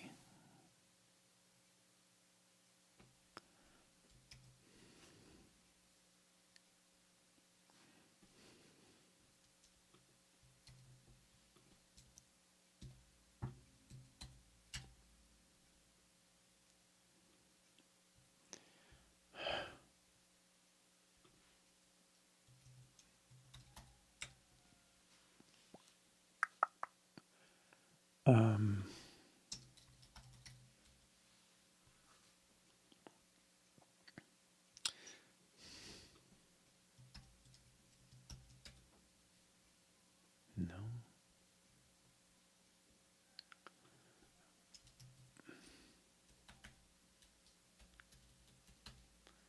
XC?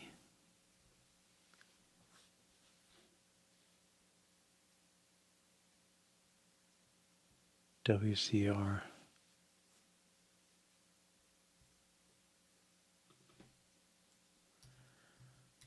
I guess 0 W0 register. Load arrow B can't use X registers. Yeah. Okay. W's.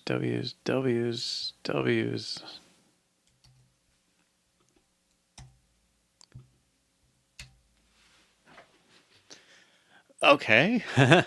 Did we run it? Replaces spaces and append 0. Okay. Yeah. I was hoping that one would pass.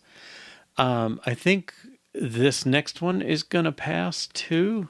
I think we haven't dealt with that final byte thing. It's the only thing. All right. So now L0 non-empty input, expect B. All right. But I got to add. Okay. So this is plus 0 plus 1 plus 2. X0 plus 2. And then we're going to expect B, run string queue, do this, do that. Okay.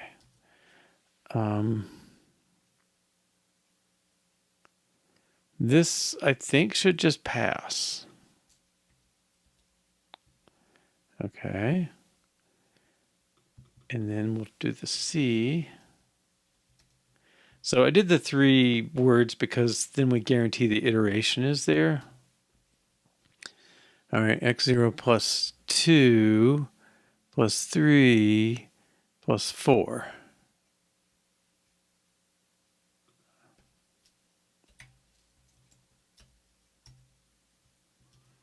CC. Okay, yeah, that still works. Yeah.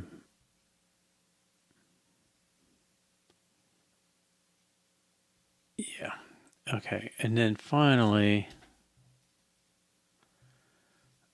let's do this again.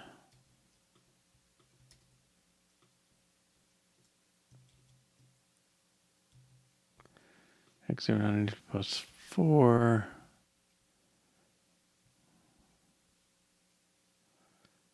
Oops.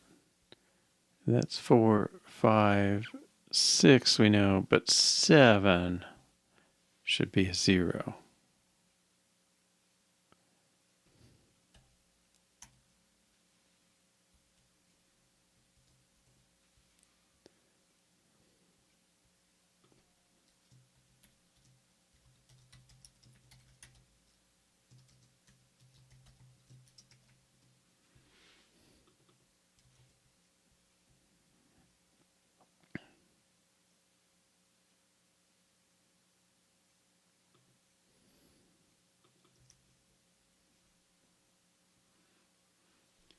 Well, I can do string length, right? That would be easier. I got the address there. String length should be 0. So non-empty plus 7 should be that extra 0, and that one I think is going to fail and should be 65.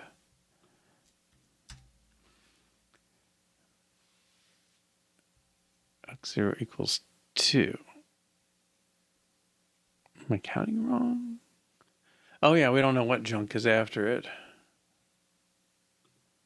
A plus BC 0.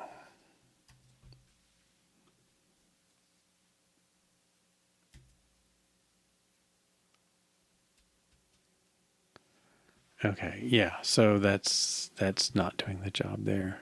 Okay. Right, so at the end, X0 is pointing at a 0 because that's how we got here. So let's add 1 to X0. And then we need to do the equivalent of this.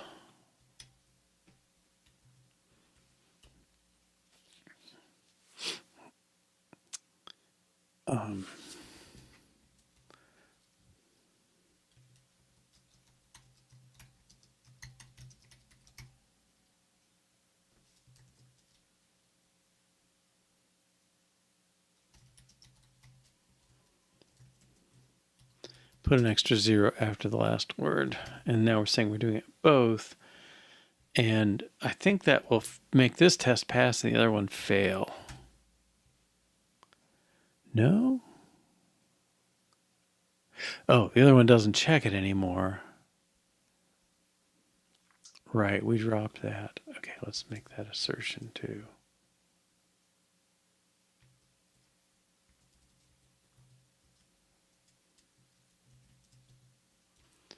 Okay, address x0 empty input.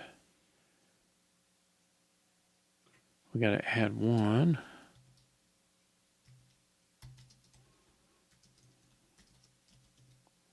It's 1. We'll load the byte following. That should be equal. Okay.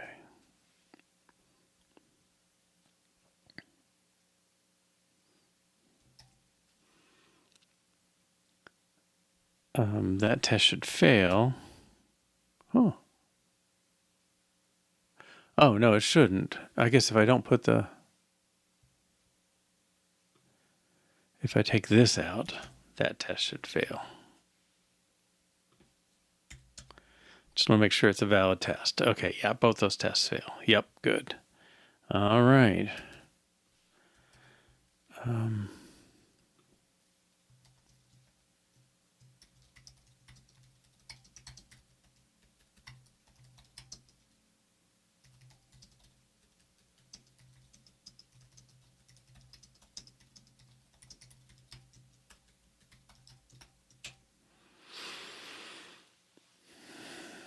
Okay.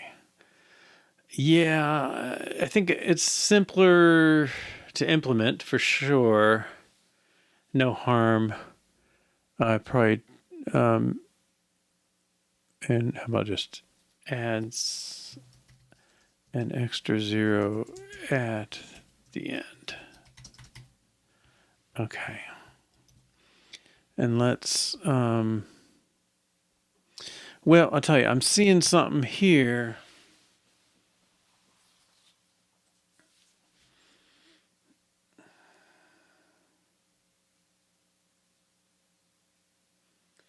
I mean, this is kind of an assert string equal, right? Or assert equal strings, I guess you could look at it. We give it an address, and then it does this and compares. I don't know. We don't have a.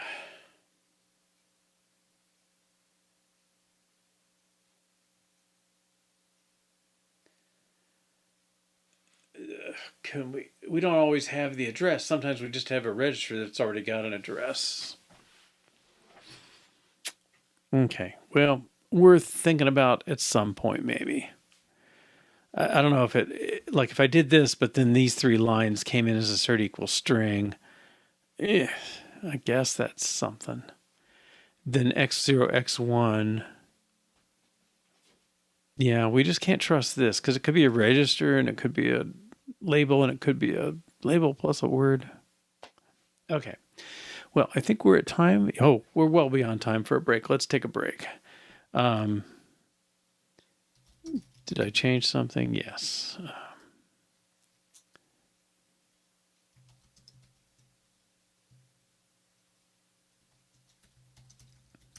Just the comment. All right.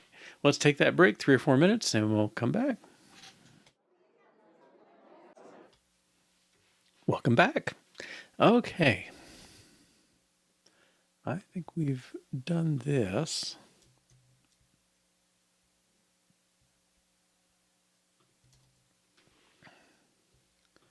And call it Tokenize.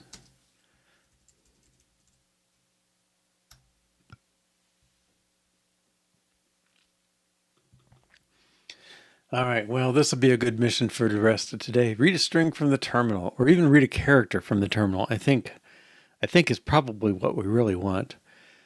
I don't remember if I think there was a chapter that did that.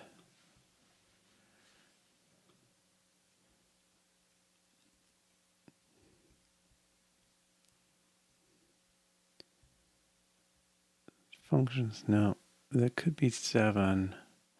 We don't need 8. Yeah, let's try chapter 7. Because this is file IO. Well, we'll be wanting that at some point too. I don't think I'm going to do that first, but yeah, there's service 80. Sysf sync. Oh, we can make constants. Well, that's kind of something. Let's read. Okay. Let's see. Read character from console. C, we're going to get the C stuff. Yeah, we don't want scanf. We want to go one level deeper.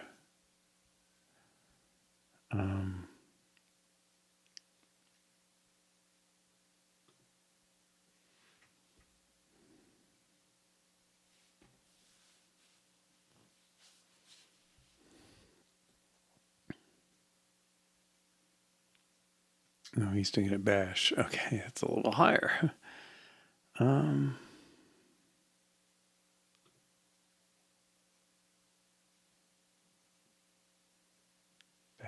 no.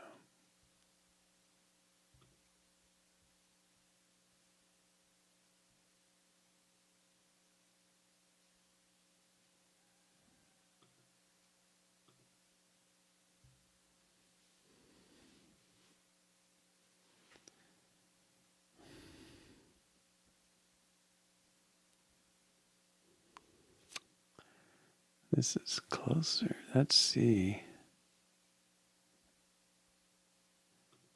Read.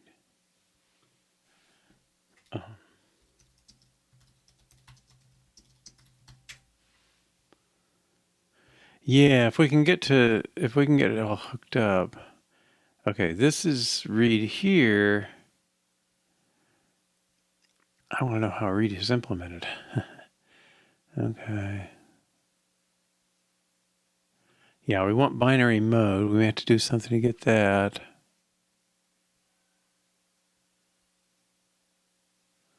Let's try. How is read implemented in C?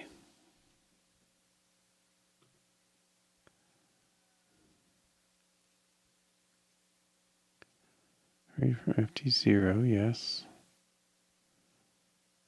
Saves to a file.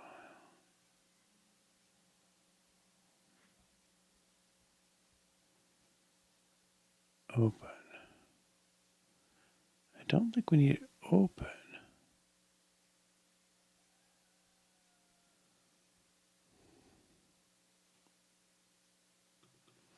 And that's a file read.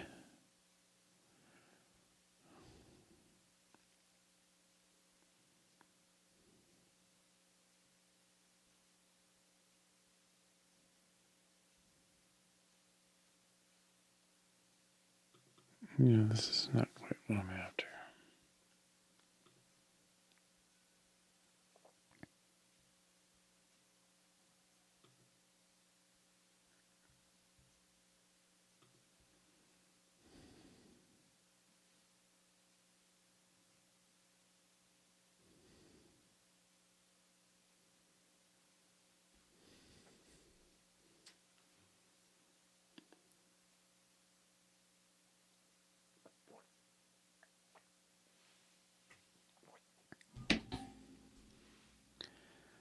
Yeah, I think it's called read in the OS too.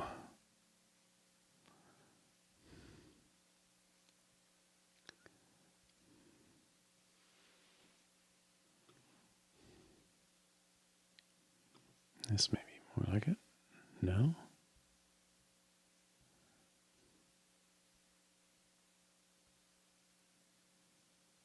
Okay, most 10 megabytes. All right, interesting. Number of characters. No, see, this is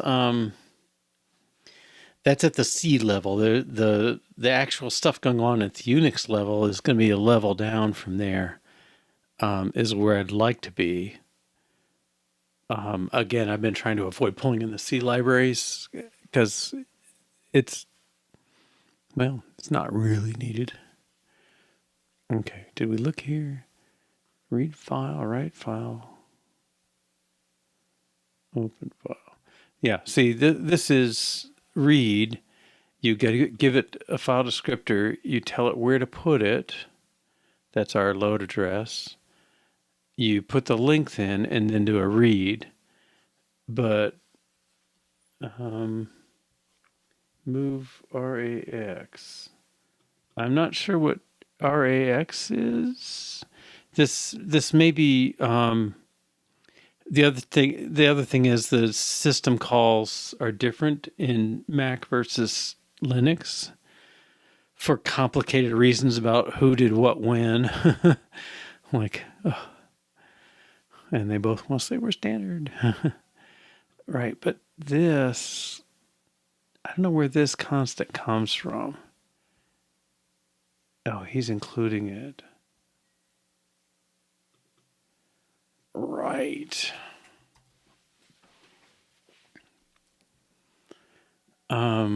Syscall.h. I don't know where that will live on my system.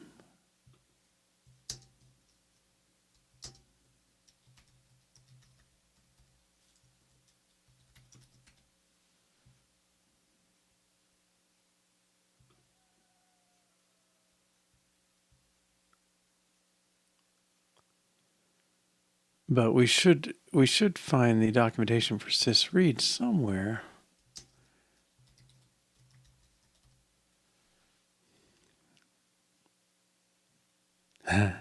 Yeah, RAX sounded like the wrong one. Well, apparently. Okay, syscall too. Oh, C library. Okay.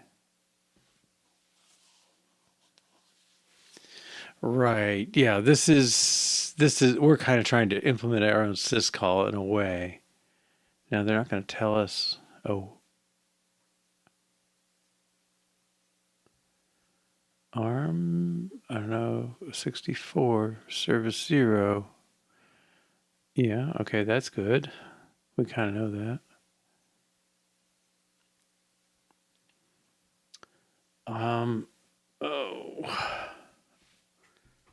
Oh, let's say Mac OS system calls. Somewhere I know I saw a list of all these.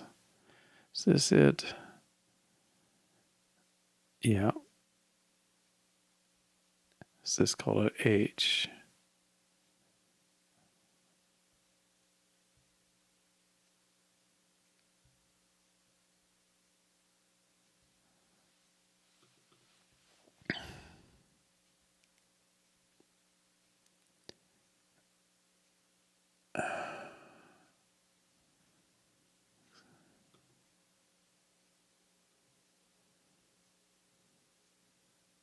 This doesn't necessarily sound like Mac.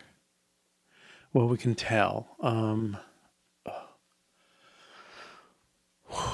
We did our see like somebody did print, right? Was that in here? Yeah, so we did call 4, which is write. Is that what they say? 4, write. Okay, so it looks like 3 is read. All right, maybe this is time to play with our. We had a little kind of scratch pad unit test demo. Okay.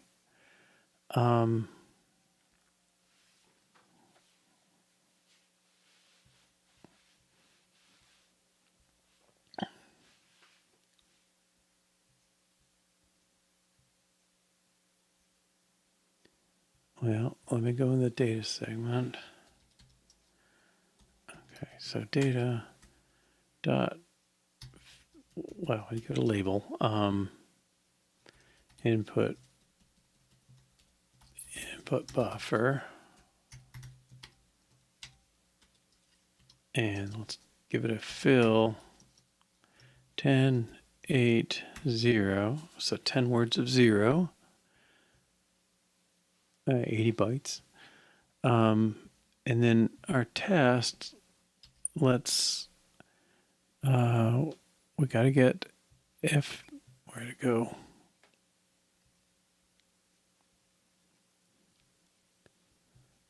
Here. Okay. We have to get the FD, the buffer, and the size. Okay.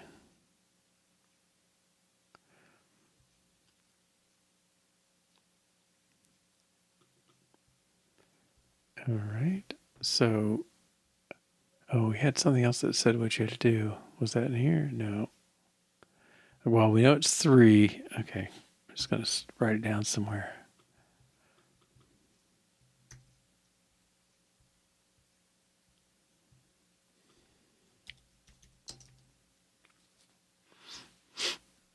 Okay. And then I think it was the previous page, maybe.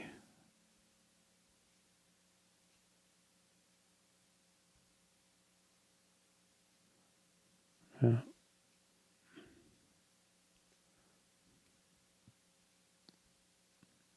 Well, we did it on the other one. Let's look at that one. CLAG.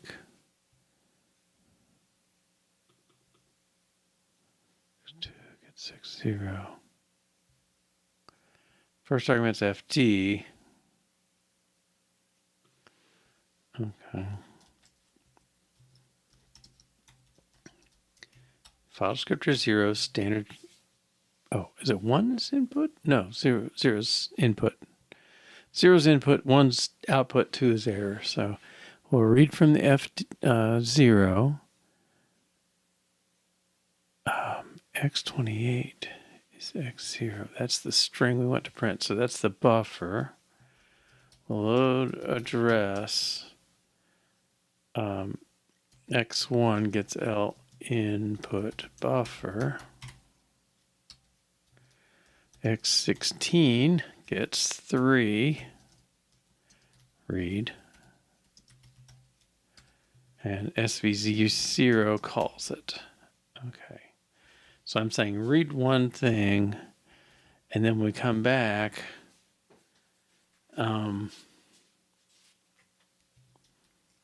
Let's do a print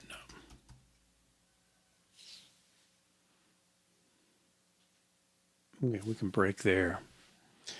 All right. Unit test demo. I don't know if we run that. No. Oh, we do. Well, that's not a good sign. 22. All right. It's like we didn't make this call at all. Oh,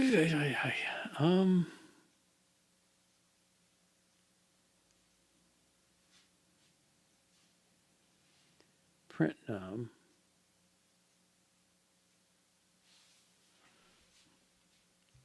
I'm going to take this out. Okay, and then we also had Unix functions. Move X0 gets #0, X16 gets this service call. Okay, it didn't take an extra argument, service 0.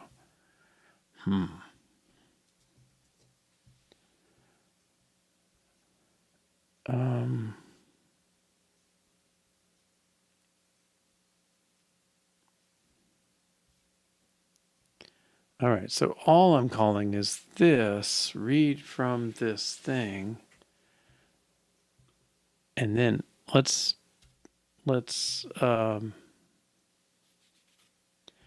print number. That's the return code, I think. And then let's print input buffer.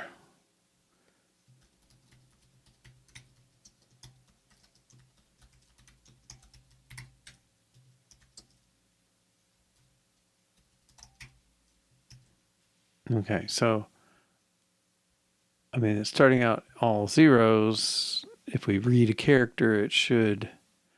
Oh, third character, right? X0, X1, X2. Well, let's read one character. Okay. X0, X1, X2. Yeah.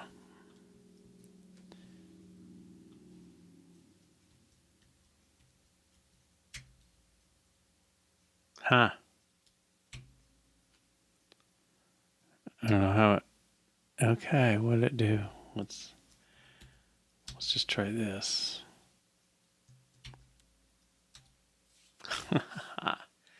All right. Yes. Yes.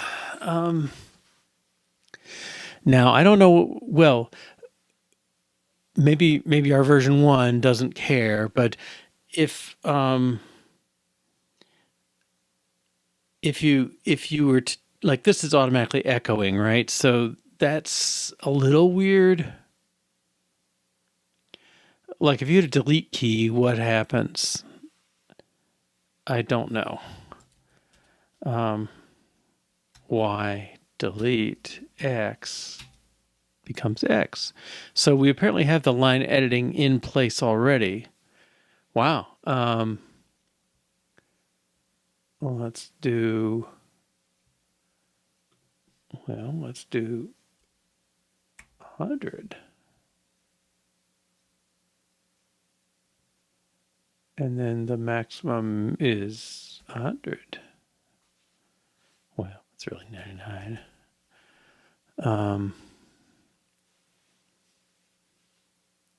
But this number coming out, that's the size of the string being read.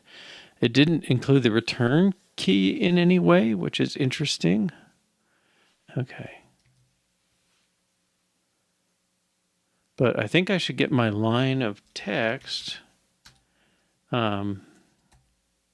This one. This is some text.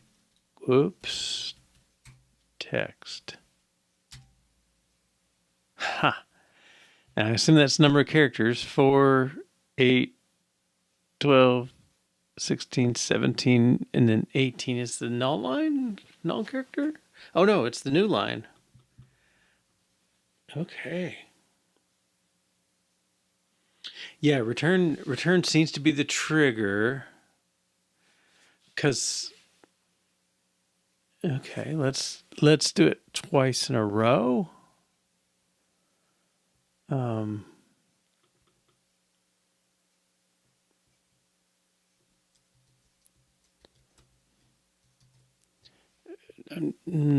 You want to make sure this triggers 2 lines. Okay.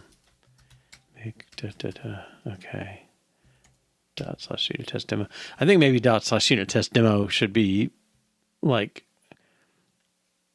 test playground or something. This is the first and second line. Ooh. Okay. Let's do it again with an empty line. Empty, empty. Yep. And it got the new line. Okay. So, okay. That was not at all hard. I don't know if I can. What do we want? I don't think we really want the new line in there.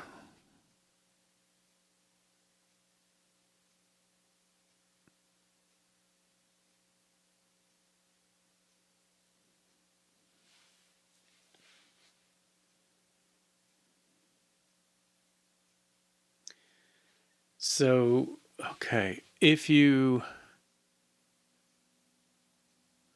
all right, another thing to try.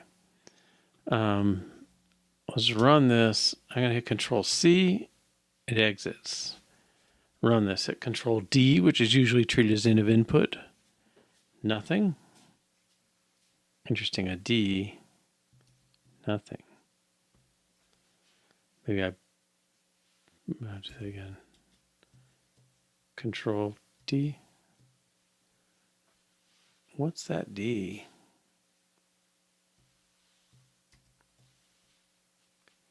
Okay, but Control C gets you out, though. That's worth knowing. Okay, so we can write the new line is from the input, which I think is probably not so helpful for us.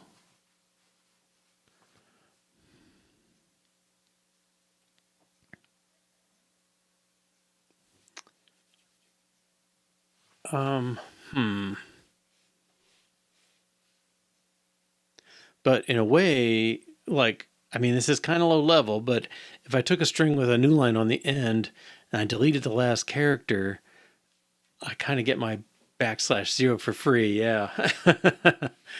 I don't know if that's good enough. I mean, I'm safer not worrying about it, but it'll mean I'll have space for it if it got read. And the other thing is, because I give it a buffer size, I always have the ability to I can maximize, I can decide what the maximum is and not have to worry about overflowing, because it's got that new line there that I could turn into a 0 or something. I control the width of the maximum line, so that gives me something. All right. So if I were to read using this, I guess I want to make a little macro for it.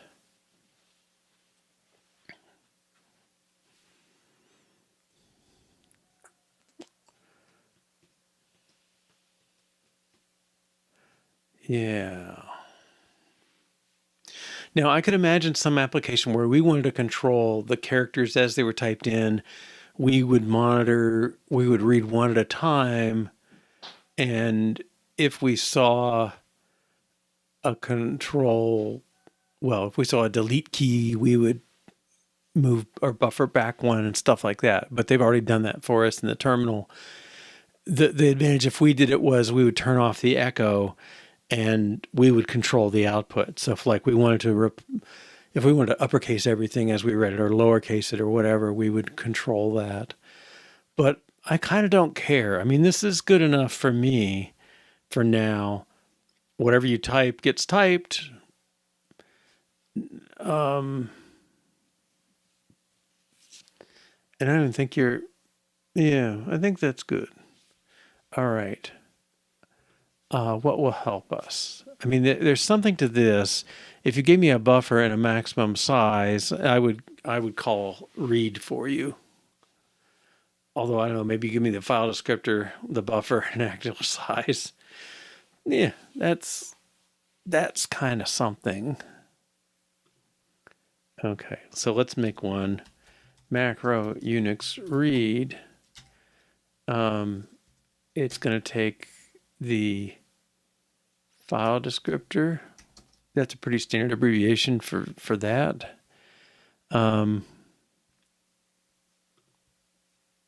It's going to take a buffer.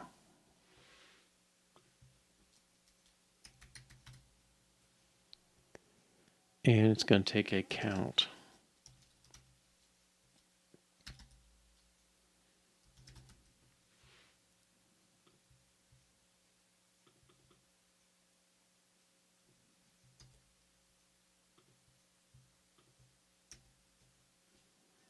Okay. So Unix reads characters from standard in.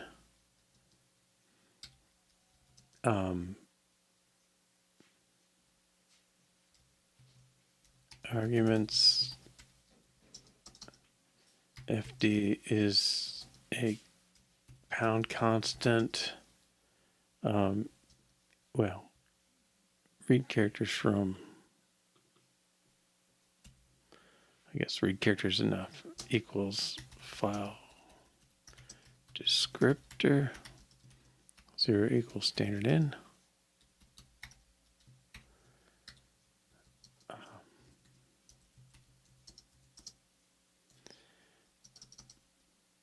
FD buffer is memory address, let's see, label of buffer memory, and count max number of characters to read, output x0 equals number of characters read, note,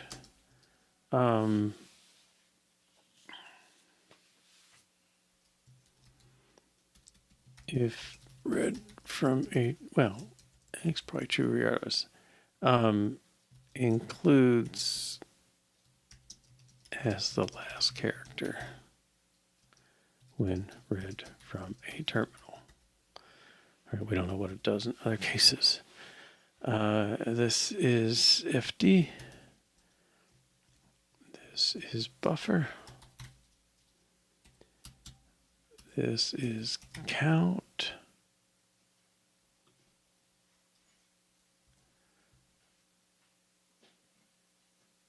Maybe I can say it like this.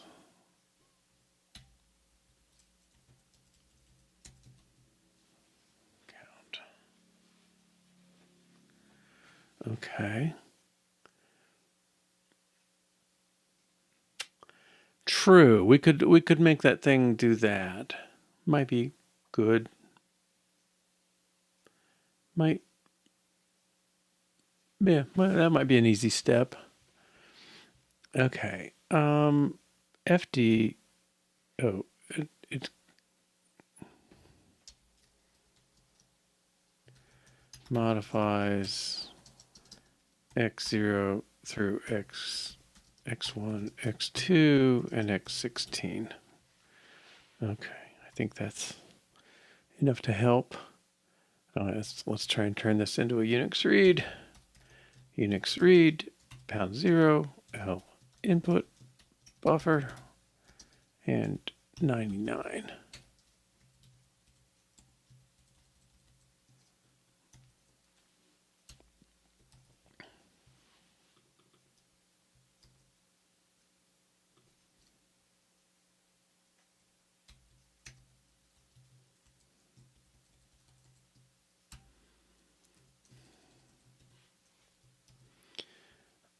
Okay.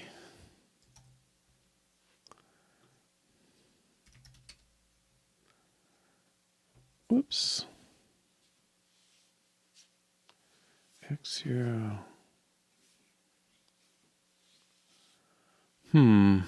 We did this before.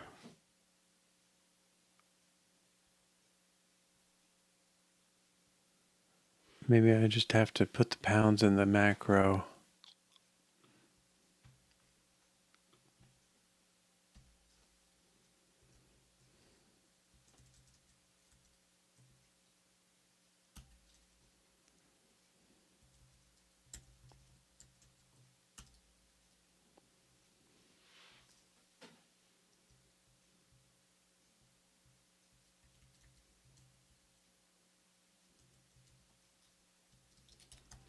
This is a number. This is a number. Oh. Maybe I don't have to be so bad at macro writing.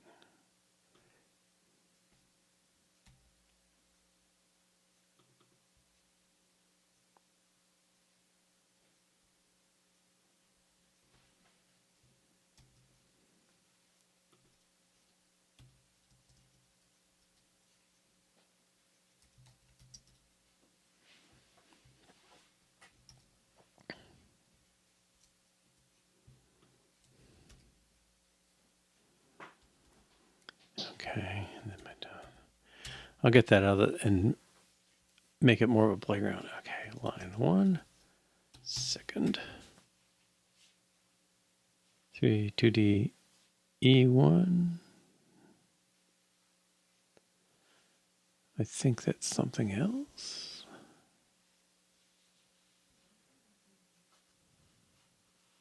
Oh, they don't come. Oh. Yeah, they're not zero terminated. E1. Yep. Okay, well, let's put that in our macro. Um,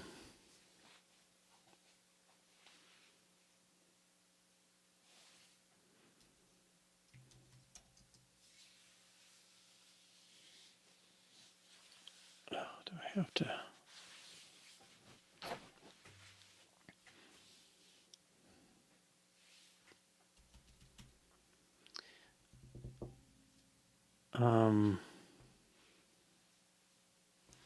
Well, that's the Unix read. Maybe that's okay for Unix read.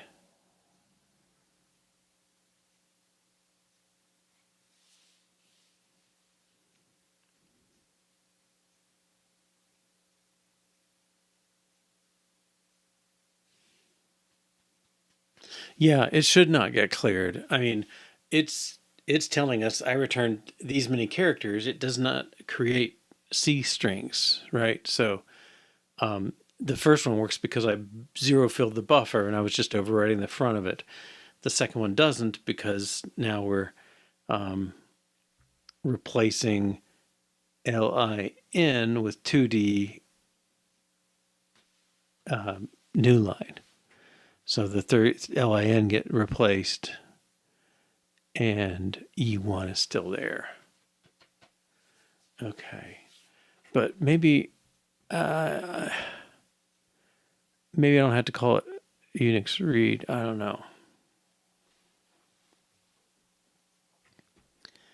I mean, I think the easy thing to do here is just zap that place. So let's load address X1 with the buffer again. And then strb wcr at X1 plus X0. Does that work? Go to my addressing modes. RARB, yeah, so register offset. X0 is the count. So if we read 3 characters, ABC, 0, 1, 2, and then 3. All right, I think that will do it.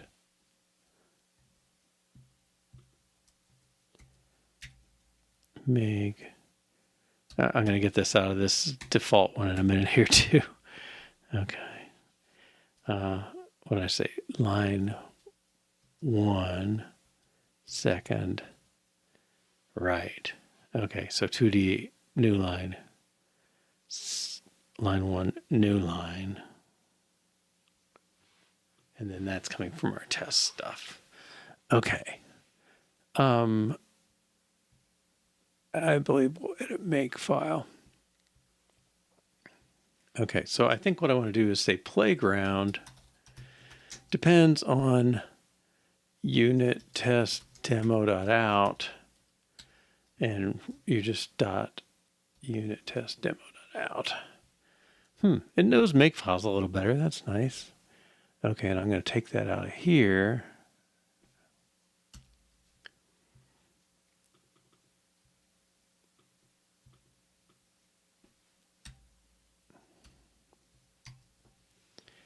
Okay. Okay, so if I'll do a make clean. Make should just run the tests. Good. Make playground. Line 1 second. Good. Okay.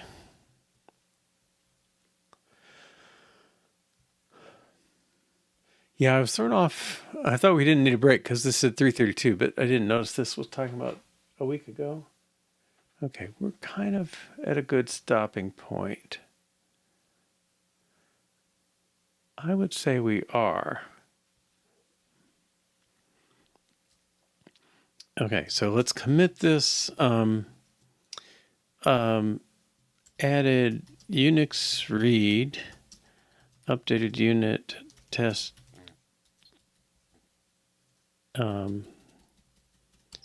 sample code in unit test demo, updated makefile. Okay. Yeah, I'm very happy. That gives us a good place to be. So read a string from the terminal, yes. Now, what do we do with it? We haven't put it together, but I mean, we got read this plus this is eval. One of our words can be a print, and then we just have to write the thing that pulls it all together and makes the loop. Yeah, so I think first thing tomorrow, we'll put in our primitive REPL and run an actual program pretending we're programmers programming in this new language. It's very restricted, but I think it's enough to prove that's sort of the end-to-end point. So we can enhance the language, we can enhance the dictionary, we can enhance the secondaries, all these things, add more primaries. I think this kind of closes that loop on the initial version of things. I probably should have moved these two up earlier in the process and maybe spent less effort on some of the other, but it's a good place to be. All right. Yeah, no variables yet. Yeah, we were missing all kinds of language facilities. I mean, variables, I haven't really figured out how to do strings. We sort of have a way of doing an if, but we don't have a word that will actually do it in our code. We don't have the compile stuff. There's plenty to do, but we do have a sort of weird calculator just about ready to be written. So we'll pick up with that part first thing, and then I think we'll work on the compiler, compiling secondaries so you can make your own definitions. And once we're there, that's a good place. I mean, every step from now is kind of going to be a good place. All right. Well, I'll be back tomorrow, 2 to 4:30. UTC, that's Eastern time. UTC is 7 to 9:30 p.m. And thanks for joining today. I'm really happy to be where we are. Take care. I'll see you tomorrow or some other time, I hope. Bye-bye.